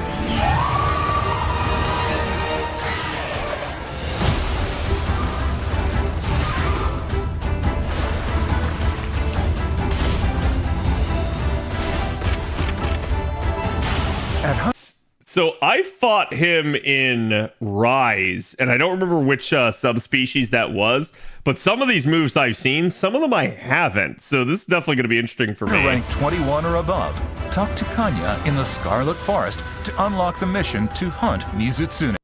So this is funny because this is the fishing girl, and I low-key wonder if you're going to have to complete the fishing sub-quest in order to fight Mizu.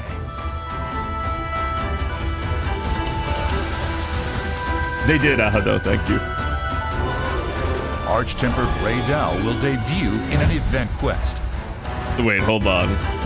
So that's the new Mizu gear, which, like, in a weird way, I like the Mizu gear in old games, but I think it may be the angling, or it may, like, I was talking about this with Burning, it may be the polygons, because, like, I'm not digging some of the, like, fur. It looks weird to me.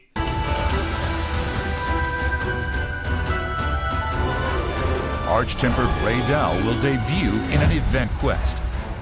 Arch-Tempered monsters are stronger than tempered ones. New armor will accompany this. I'm gonna be honest. I hope it dies better, but I don't like the Ray Dao armor too much. The best part of the Ray Dao armor is actually the boots / pants, right? And the gloves. Maybe the headpiece, but the chest and the waist are terrible. I think the chest and the waist are easily the most visible pieces for like any set. New enemy with the Ray Dao Gamma and Feline Ray Dao Gamma. Okay, that looks That's good. becoming available to forge. Hunters ranked 50 and above will be able to challenge this fearsome foe when the event quest goes live. So please give it a shot.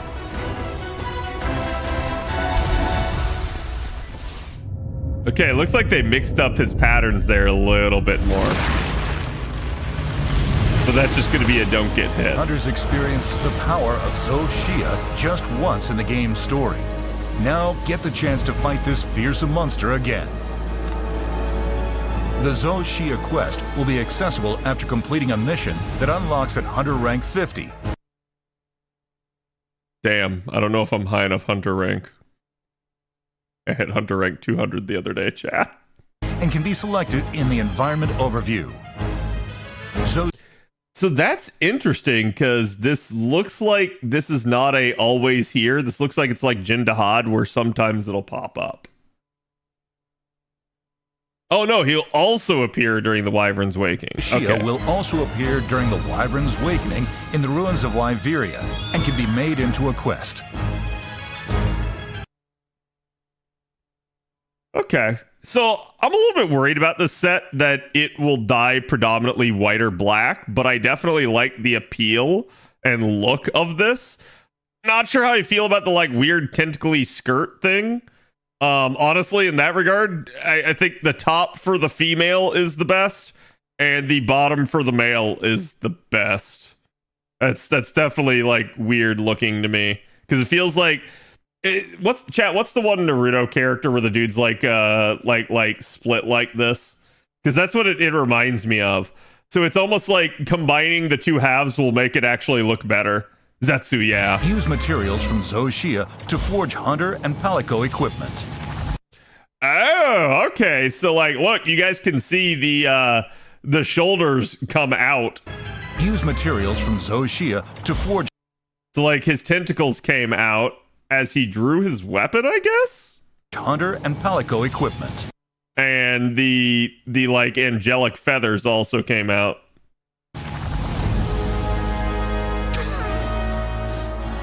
That's funny. The Grand Hub is a gathering place packed with even more things for hunters to do. Have fun interacting with each other in new ways.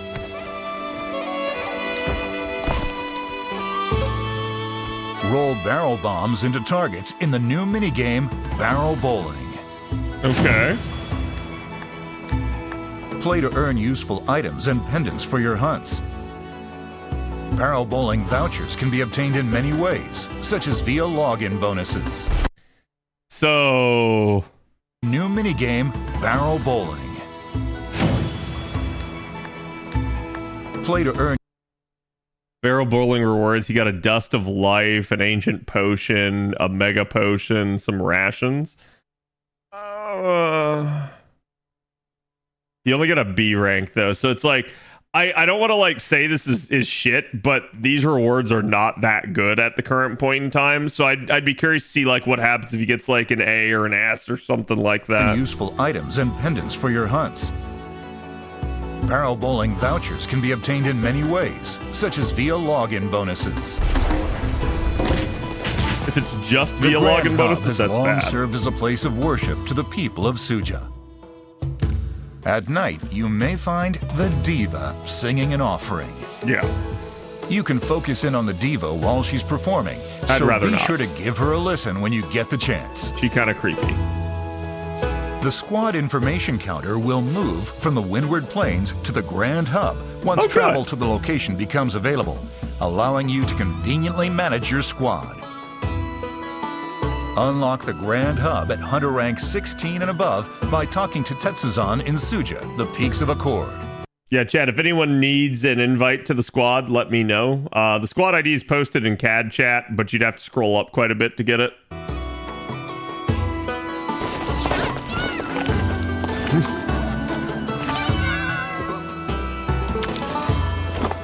The non.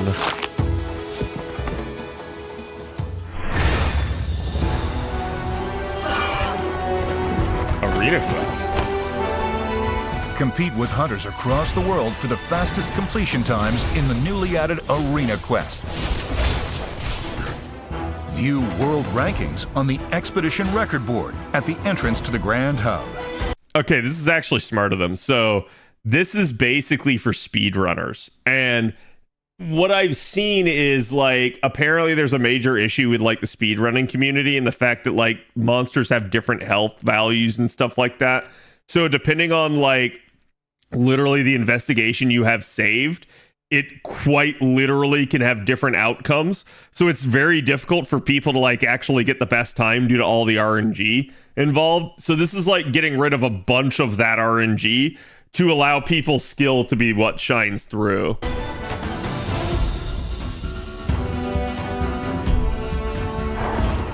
Challenge quests and free challenge quests will also be available as limited time event quests.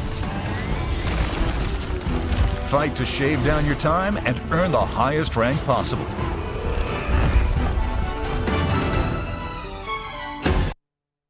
Wait, 5 minutes? Just to get A rank? What? Dude, you know it's like, oh, you got to get under 5 minutes. Bro beat it in 4 minutes. And you're going to see, like, there's going to be like a, yeah, he beat it in 4 minutes. I beat it in 1. Pendants can be obtained as participation rewards for challenge quests and free challenge quests. In addition, you can earn even more special pendants depending on your personal time and world ranking. Oh, that sucks, though. Because, like, basically, unless you're one of those, like, world ranked people, you're just not going to get access to some of this. Arena Quest limited bounties will be available and posted on the Expedition Record Board. Arena quests and challenge quests must be fought with predetermined equipment and are for up to 2. With predetermined equipment. Okay, that will make builds not really a thing then. Players. Free challenge quests are also being introduced in Wilds.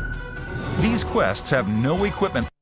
Okay, so that's interesting. You can see he's arc tempered because instead of having a purple outline, he has like a pink outline on top of that.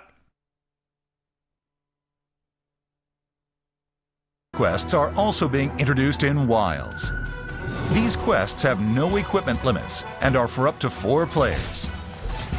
For any of these quests, you can bring support hunters to fill any available player space. Any available player space. For any of these quests, you can bring support hunters to fill any available player space. Take on arena quests from the Arena Quest counter in the Grand Hub. Gear up and prepare to prove your hunting prowess. I guess my only issue with that is they didn't really show like what's the purpose of arena quests in the sense of are you actually going to get rewards for doing them? Even this screen doesn't really show anything. You can bring outfit from the change Alma's outfit from the appearance I'm sure menu you at get something. camps. An outfit for Alma will be available for free, so give this new feature a try. In addition, after completing a certain side mission, Alma's glasses will also be changeable. Excellent. I mean, at that point, I don't know why they Free just let us content is fully coming for customize her. all players. In addition to the previously mentioned outfit for Alma, classic gestures from the series are making their return. These offerings will be available in the store for free. Nice. Cosmetic DLC Pack 1 will be launching alongside this update. Okay. Premium Deluxe Edition and Cosmetic DLC pass holders can download this content immediately upon release. I'm down to glam. What the heck? Okay, I don't know about the fairies. In addition, new camp gear options are being added. So I just did this the other day during D&D when we were playing. I had Monster Hunter open on my side, and I was actually customizing my camp because I had no idea you could actually do this. And I stumbled across it in the settings, and I was like, wait, really?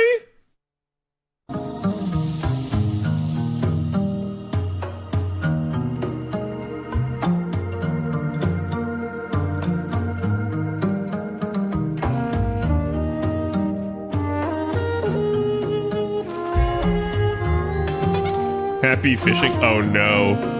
Oh no, there's more cursed icons.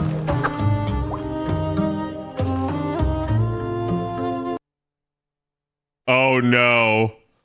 Oh no. No, no, no, no, no. No, no. That Werner one. No, that one's actually cursed. That one is actually cursed. Holy shit.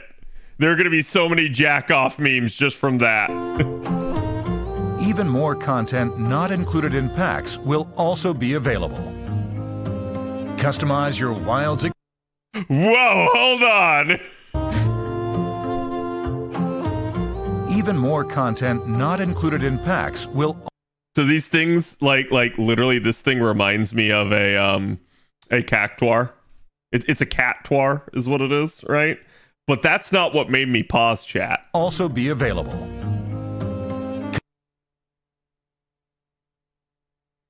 Howdy, Pard. Any of y'all played Worlds? Who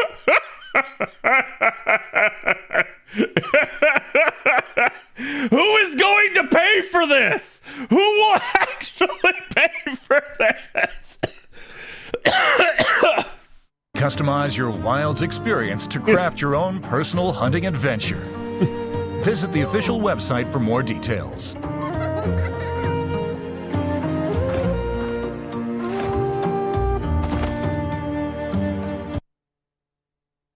Oh, so these are like show off poses basically for each. Oh, yeah, of course. The dual blades is the edgy, like, I'm holding them in reverse and I'm staring back over my shoulder. I actually like the hammer one. This is basically a baseball pose. And I have no idea what this one is. This is gun lance, but it's just like, look at my stick. Oh, wait, hold on. There was another group there. So Lance gets it just pointing straight up. At least they're like kneeling, right? What is this? Oh, okay. This is sword and shield. I have no idea what this is. Like, I feel like, okay, I see what they're going for, but I think it's like the Hope jacket is like blocking the face, so it makes this look really weird. Like, what is the hunting horn one? It's just leaning against you. And then similarly, like, the switch axe one doesn't look any different than normal to me.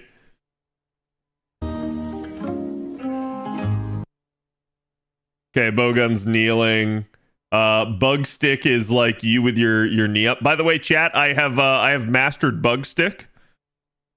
I look forward to showing you all at some point. That's another sword and shield one. And a heavy bowgun one. Event quests are also planned to continue coming to the game. Earn. God damn it. Event quests. First of all, what the heck is this? Like, why is it just are sitting on also her planned head? to continue coming to the game. Earn special Freaking armor. Attack on Titan. Quickly raise your hunter rank and collect ingredients for cooking on the barbecue grill. Why they gotta say collect ingredients for cooking on the barbecue grill right as they're showing Cumitris?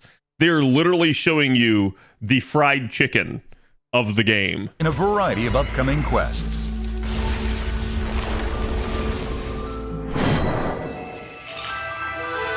Each season, celebrations are held at the Grand Hub. They're gonna bring back seasonal events. First is the Celebration of Spring coming April 23rd. The nice. Festival of Accord, It's basically Blossom cherry Dance. blossoms. Yeah, Blossom Dance. During seasonal events, the appearance of the Grand Hub and available meals will change. That's awesome. And you can obtain limited equipment, gestures, pop-up camp decorations, and more. In addition to seasonal event quests, most previously available event quests will also make a return. Good, because this one was terrible and stupid. Come join the celebrations at the Grand Hub. Okay. Allow me to go over the schedule of the upcoming content. The first free title update for Wilds will be released on the date you see on your screens. Hunters will be able to encounter Mizutsune, travel to the Grand Hub, and take on challenging arena quests. The Festival of Accord, Blossom Dance, will be held in celebration of spring. Arch-tempered Ray Dao will debut in an event quest. In a later update, there will be a collaboration with another Capcom title. So obviously, like, this is good. This is fine. I am a-okay with this. They're giving you Mizu, they're giving you Zoshia, and they're giving you the Grand Hub with Arena Quests. I think like my biggest question mark is still like, what is the point of Arena Quests and what do you get out of it? I understand Blossom Dance being at a later point, because again, it is a like festival. That being said, I feel like honestly this doesn't last long enough. And that they actually should like move the start date closer towards like maybe even just like a week or something, like move it to like the 14th or something, so that there is like kind of an occurrence here to like break things up a little bit, give people more time to play it, more time to do it. I don't like this. I think this is stupid and bad. Like, why is Arc Tempered Raid out an entire month after the title update? Like, to me, it feels like calling this part of Title Update 1 is kind of a lie, because it's not. It's so far removed at this point that it may as well be its own thing. And I would like to see them do more arc tempered units, particularly like if they're going to do arc tempered of the apexes for each area. That's fine, but I don't know why this is so far removed at that point. And then a Capcom collab and an additional feature being added. Okay, that's interesting, and that's end of May, so that's still like not super far off. I'm okay with this, right? Like, I think the Ray Dow is the one I have the biggest issue with right now. I'm curious as to what other additional features is going to mean. Because I'm trying to think, like, is there something like from Worlds that we're missing still at this point in time?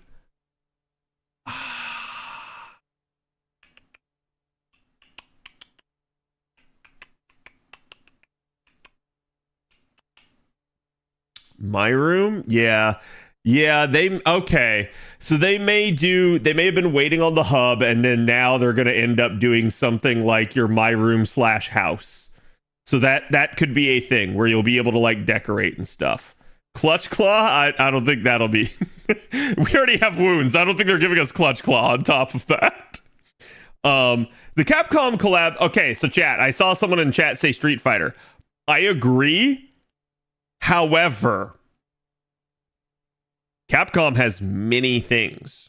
Dragon's Dogma, Resident Evil. Okay, so like this could be a number of things. I personally would probably like to see like Street Fighter more than anything, but I'll be curious to see what this could be. Onimusha? Ooh, true. When is Onimusha supposed to come out?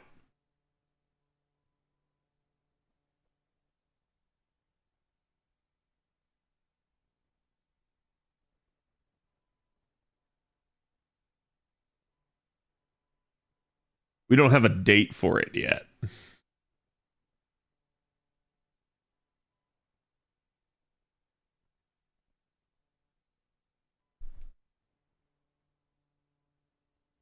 Coming in 2026.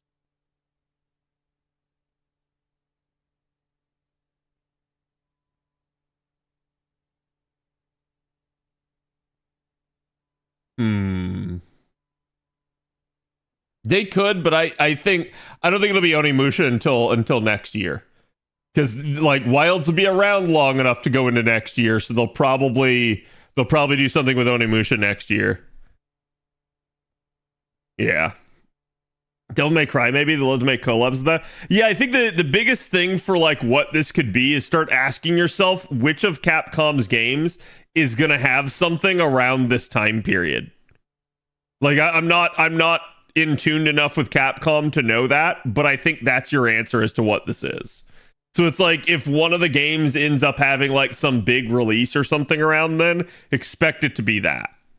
But yeah, otherwise, like, I think all of this is fine. This is my biggest issue right here is how far separated this is from the actual title update. This is not part of title update 1 as far as I'm concerned. It's too far removed to be considered. We also plan to add a list showing the endemic life you've captured, and we'll share more information on this later. A list collaboration with another Capcom title. We also plan to add a list showing the endemic life you've captured, and we'll share more information on this later. Is that all that the other additional features is? Because if so, that is a huge fucking letdown. I hope that's not it.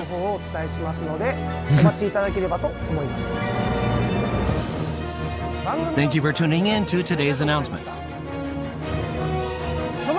For more information about the first title update, please check our official website and social media. Also, I'm happy to announce that we're planning a second title update for Wilds for summer. Sweet. Please look forward to hearing more details about it from us in the future. So I'm gonna guess that's probably gonna be around like June Thank you for or playing July. Monster Hunter Wilds, and I hope you continue to enjoy the game. Now let's wrap this up as we always do.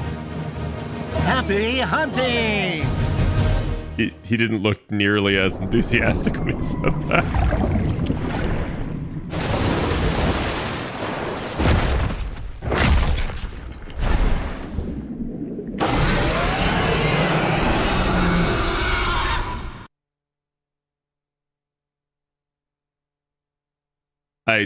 Chad, I think that was the Loch Ness Monster.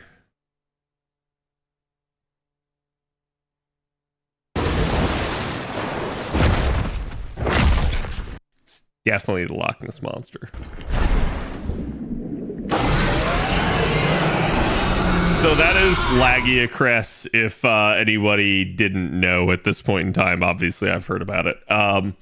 Lagiacress is a big one. A lot of people have been asking for this monster to come back. It was supposed to apparently come back for Monster Hunter World years ago, but they couldn't get the skeleton to work, and it didn't really work on any of the maps. But it do now. And we've already pointed out at several points throughout Wilds that they've actually reused Lagiacress's skeleton. This is also clearly Scarlet Forest in the background, so it is a thing. Also, I saw people theorizing that this was somehow a Rathalos, as if he was getting revenge on it. But looking at this now in full HD, this is not a Rathalos at all. This is a Doshiguma, and you can easily see that because you can see the fur. You can see the hair.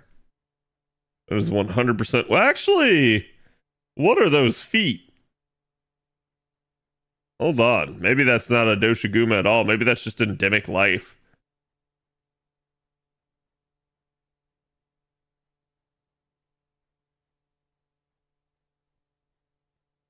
Anjanath? Yeah, I don't think that's Anjanath. The Anjanath doesn't really have hair like that.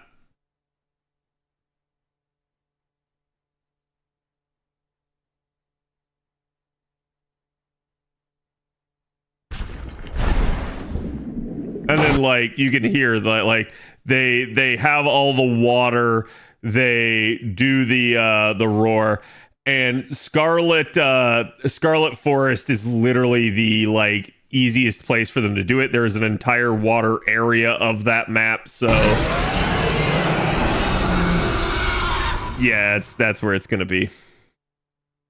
Okay, so plan for summer title update 2, an additional monster and an additional seasonal event. All right, definitely nice. Don't get me wrong. I think the seasonal events are okay, but they're their own thing. They're gonna be fun to just go in and do quests to collect various things, but they're nothing amazing or anything like that. People are gonna be way more hype about additional monsters because with additional monsters, not only do you get something new to fight, you get additional gear, additional weapons, that sort of stuff. So the monsters are the big ticket items. Getting even a new rank of difficulty, also a big item. So I think a lot of people are going to be looking forward to these and kind of seeing what they do, the pace that they set for this game. Wilds is likely to be around for at least another couple of years with how they're going to probably milk this. I'm going to say, please understand, as somebody that came in late to World and ended up playing Rise as well, that this is just kind of how Monster Hunter goes. They do this over time. They're going to drip feed you. Don't fret about missing some stuff every now and then. For instance, Arc Tempered Raydao, he's only available from the 29th to May 20th and Wednesday, April 30th to Wednesday, May 21st. So basically just, again, these are two different time zones is all this is. But essentially, it's they're saying, he's only going to be available during this month. Chat, you probably are going to have to play 1 or 2 times during that month. And I guarantee this will come back at some point. They are probably going to rotate these through. I would not be expecting oh my God, I'm going to miss everything if I don't do stuff. Mizu is here to stay. Zoshi is here to stay. The Grand Hub is here to stay. The Arena Quests are here to stay. This is temporary. This is temporary. This is here to stay. The Capcom collab should be there permanently, because what will end up happening is they will probably do the collaboration and they will turn it into DLC alongside if you're not there. The additional features are here to stay. Arc tempered right now, like I said, I think the jury's out as to whether or not this is temporary, but what I expect they're going to do, they're probably going to do an arc tempered of every apex, and they'll just rotate through them. That's what I think will happen over time. So it's like each one's going to kind of get like a month at the beginning, and then they'll probably just start a rotation. Event quests are all going to return when we get a festival. Yeah, and so I'll give you guys an example. Even if you missed Blossom Dance, this will come back like in the next year, spring. That is a thing. Just understand that will always be a thing. And other event quests, they cycle through them. Like again, you can see they're saying event quests are available right now. So some freebie stuff and paid cosmetics and or gestures. Yeah. And that's all they'll do is they'll just make it so that like this will end up rerunning at some point for the freebie stuff. But if you want the paid DLC, it'll be paid DLC. That's just that'll how it'll be. But again, the paid stuff, it's just going to be cosmetic stuff likely. I remember getting Xmas stuff in summer for World. Yeah. And like I wouldn't be like super like, oh my god, I can't do this sort of thing. I know I think it was Rise handled it by way of tickets. So like as long as you had or were able to acquire tickets, whenever a seasonal event rolled around, I think you were able to do the prior seasonal stuff or like redeem it. So yeah, I wouldn't be too worried about this. This is definitely going to have some nice stuff in it, but I'm just looking to see if there's anything else after this. By purchasing, you'll be granted a license to use this product. Oh, man, that's dirty. Is this how they're going to start doing things? So, chat, this is not to harp on this too much, because I think this is just how a lot of developers are going to start operating, and I don't think Capcom's the first one to do this. But this is their way of saying, like, hey, yes, by purchasing this, you don't actually own the product. You have a license to use the product. So if they ever shut the servers down, you can't raise a stink and be like, we paid for this. You have to, like, make it available to us. Yeah, it's a legal thing. But this is also a idea of, like, warning you of, like, hey, you don't actually own a physical version of this game. So it is what it is. But yeah. Anyways, that was title update 1 coming, and like I said, that comes April 4th. So quite literally, we're looking at again, not too much longer for that, like basically another week. So I'm definitely hyped for it in that regard. I'll at least have fun, but I was also somebody that, like, I was hitting a point of, like, hey, I don't really have too much to do. Like I said, I'm already Hunter rank 200 in the game. I've been having a blast with it. I can still go back in, still have a blast with it. I enjoy hunting.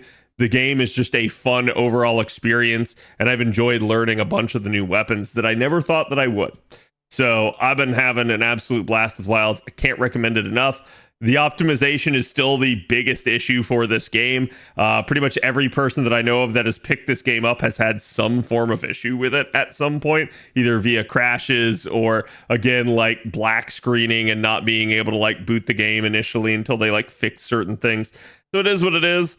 Just take that with a grain of salt as long as you're willing to, like, troubleshoot it a little bit. The game is very good. It's absolutely worth the money. And this is a game that is going to be continuously supported over the next couple years.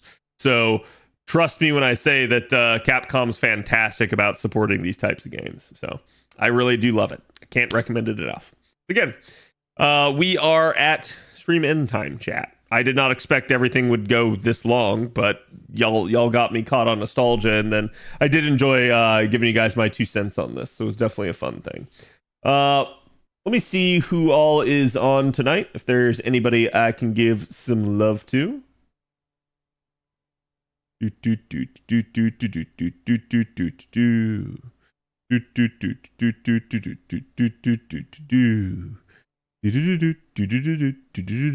Okay, I see someone. Chat, I'm gonna send you guys over to the other side of the subathon tonight. We're going over to Mr. Gotcha Gurus, since we rated Miss Ivy yesterday. And again, hope you guys enjoyed. I I may take tomorrow off stream. We'll see. I'm thinking about just forcing myself to, because there's not a whole lot going on at the moment. But I may also just come on if I feel like it, just so I can like play, you know, like Atomfall or something like that. So stay tuned. It may just be a like non-FGO day or something like that. But either way, we have the live stream Thursday for NA's upcoming collab event. So we'll definitely be covering that. And, you know, the rest of the week is still kind of up in the air. So, again, hope you guys enjoyed the stream. Thank you guys for hanging out with me till the end. Go give Mr. Gotcha Gurus my love, and I will see you guys for the next one. Oh, also, don't forget to watch the new video. And let me know what you guys think about it. Comment on the video or come into CAD chat on the Discord and let me know. Always happy to hear you guys and what your thoughts are on the new content.